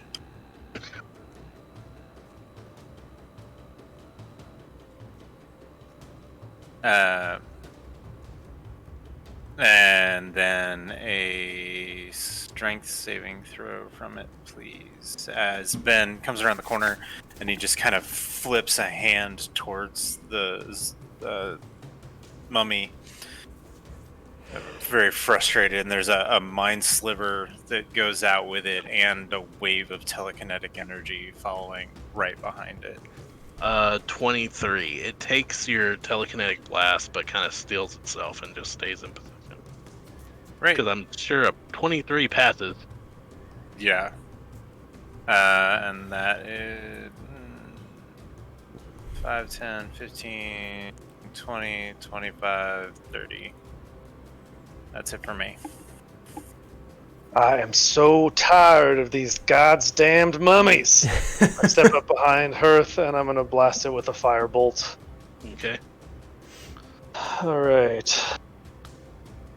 Ooh, that's not great. It's a 16. That hits. Okay, good. It's 2d10 damage. That's another 9 points of fire damage, so 18 fire damage. Nice. Because it is the last thing in combat. Killian, how are you going to describe killing this last mummy after hearing how Oliver is going to describe killing the construct? So I walk up behind Hearth all pissed off, and I said what I said, and I very nonchalantly just raise my pistol, and I'm literally turning away as I pull the trigger because I can tell that it's going to burn it down and fire, and then I walk back towards Ben, and then I just sit down next to him. Yeah, Ben is slumped on the stoop, just checked out. And with that, the moaning in the distance continues, but the metallic sounds of the Guardian doing its patrols does not. As quiet again comes to the heretic's grave. Dun dun dun. Oh, that was an awful combat for Ben, y'all. That was an awful combat for everyone. Let's be honest. Yeah, There's not one of us that is looking particularly fresh and spry right now. I don't know about you guys, but I thought it was a hoot and a half. to be fair, I did not take any damage that combat. But it's I'm kind of counting everything that we've gone through over the course of all of this as that combat. Yeah. Big air quotes, mechanically, that wasn't, it was challenging, but it shouldn't break the game. But we just did that badly. Sometimes it's all in the rolls. Yeah. Honestly. I'm going to get my dagger. Yeah. I'm going to get my dagger out of the metal. Before everybody gets to moving and such, Hearth is going to similar or a familiar energy begins to flit out of Hearth as the spirit guardians are going, but healing energy begins to spin around everyone as Hearth walks around you very calmly and with meditative prayers. And each one of you are going to get 9 hit points. And you know what? Just because we're just going to go for broke, we're going to do it again. One more pass. and 10 more hit points to everybody. So 19 hit Nice. points total healed. You, my friend, are a good person to have around. I feel better. Kind of as this is going on, like as the flits of spectral energy start to fade back down, as Oliver is still dealing with the tail end of the fear and paralysis. Another of his ancestors kind of materializes forward in front of him, like lays a hand on his shoulder, and as they dissipate away and his eyes clear back out, he drops out of the fear and paralysis. I gesture Hearth over and I say, will you allow me to return the favor? Hearth will walk over. Hearth is not looking bad. If you are. Oh, sorry. I didn't realize you healed off of that as well. you're- Sorry, I thought you're that was fine. only. Never mind. I'm sorry. Actually, wait, no. My brain's not working right. Yeah, I don't know if I get it. Yeah, I don't get it. My mistake. Yeah. So Okay. You can't touch yourself, like you can't utilize it towards yourself in that process? No. Interesting. When you move within 5 feet of any other creature, you can Any other creature? or Yeah. to that creature. So yeah, I think when I first took it, or I not first took it, but when I first did it, I realized that, but my brain wasn't working. So yeah, Okay. I'm at So- 30 still. You're at 30. Okay, cool. So I cup my hands over the medallion on my chest, and you see a soft glow. And the glow kind of like gathers in my hands, and then I like transfer the energy to you. And I do that twice. So I'm casting Cure Wounds on you at the first level twice because I don't have any second level slots yet. It's all right. So the first one is 7. Oh, the second one is 6. I rolled really shitty. All right. I welcome it. 13 total. So, with the sound, And I kind of wince. I'm like, I'm sorry, friend. I'm feeling a little winded after that last fight. We all are. Do not feel concerned.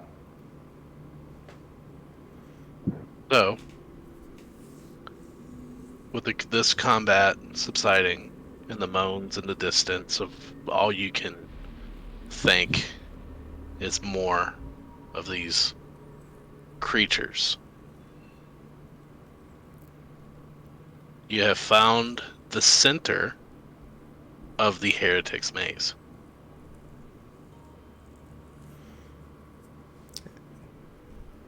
And that is where we will call it. Cool. Calling Man. it a shit show for Ben. That's a shit show for everyone. Yeah. So- Doggy, that was rough. Those new viewers that are with us and those that are old will know about this tradition. We do accolades at the end of our show, where we like to take a moment for camaraderie, where we like to point out particular moments that we all agree on that was amazing. Role play, combat wise, just stuff we thought was funny. Except on Breakfast and Dragons, we don't do it on Thrain. I like to roll off and give everyone a chance to go first. So let's roll off. 12. I rolled a natural fucking 20. Only one I got. There you tonight. go. That is a 7 for me, so I'm gonna be low in the pack this time. Yeah, I got an 18. What'd you get? 2. What'd you get, Yeah. Derek? 12. Okay, so Gabriel. Mine is actually going to be split 2 ways tonight between Hearth and Larissa. The interchange in the torture chamber ? Larissa for the role playing and protective nature of the struggle Ben's going through right now, and Hearth for your Everyone needs a puppy. wow, That's horrible. that's awful. That's And what I was gonna Hearth, I lost my train of thought. That's horrible. But Was that my also Hearth for that exchange and interaction. Cool. Tap. I'm done. Yeah. Look, was that the husband who said something about a puppy? Yes. I don't know, somebody. There's somebody. Yeah. Oh, you're close enough. I could throw something at you, but I won't. Is it my go? Yeah. Okay. Mine is for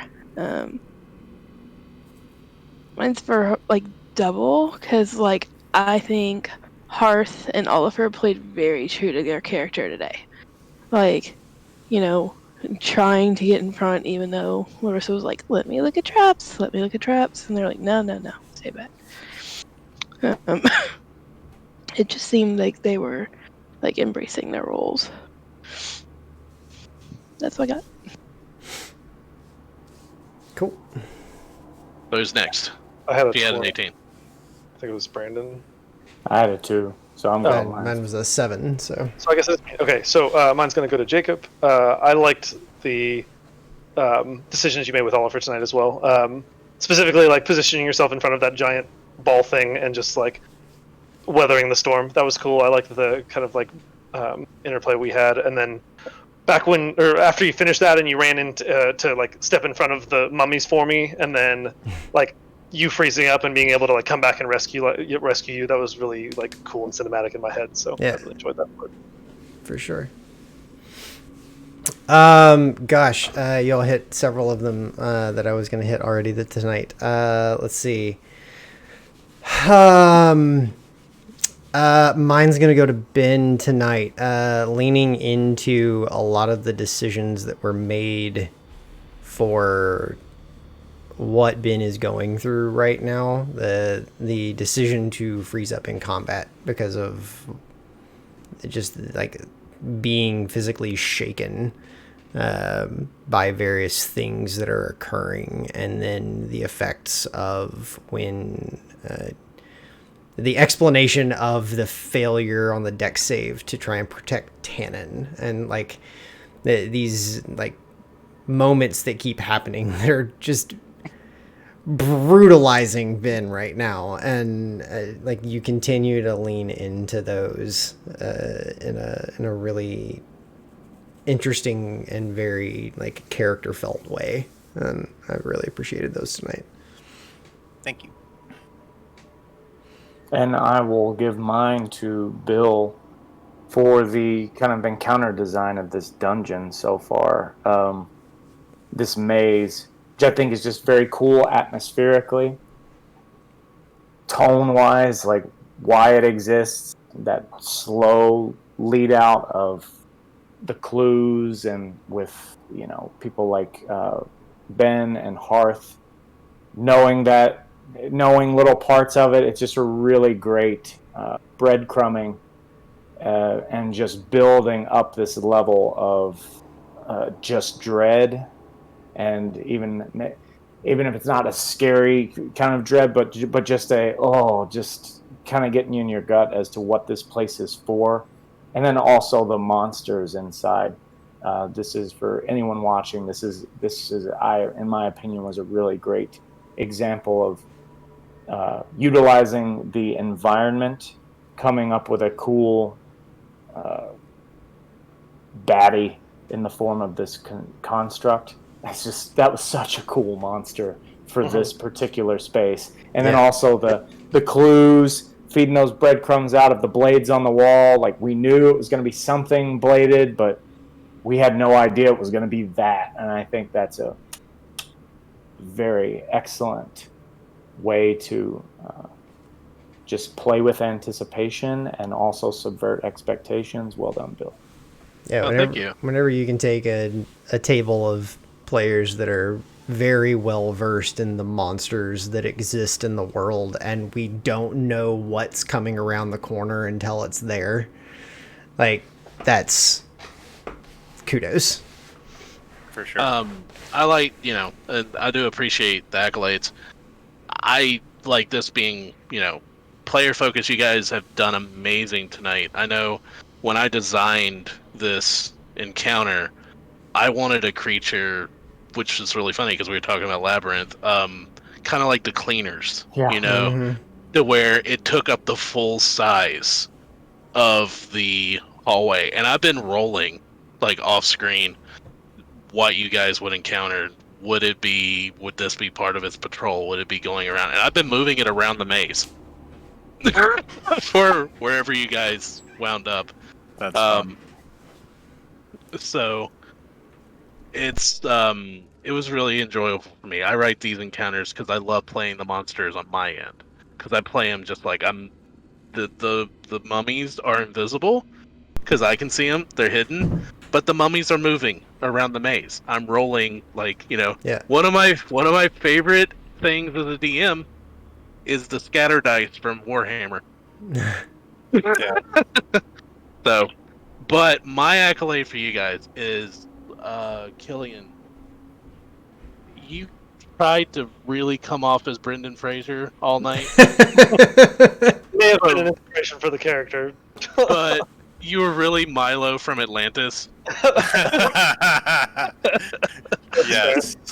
especially with the God, the running across. Accurate.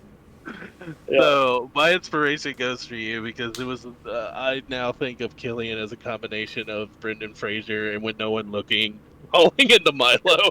It fluctuates between the two, yeah. Yep. That's awesome. Thanks. Awesome. So that's where my inspiration goes, and I'm kind of happy you guys are finally getting to use inspiration. So I just need to make the combat harder.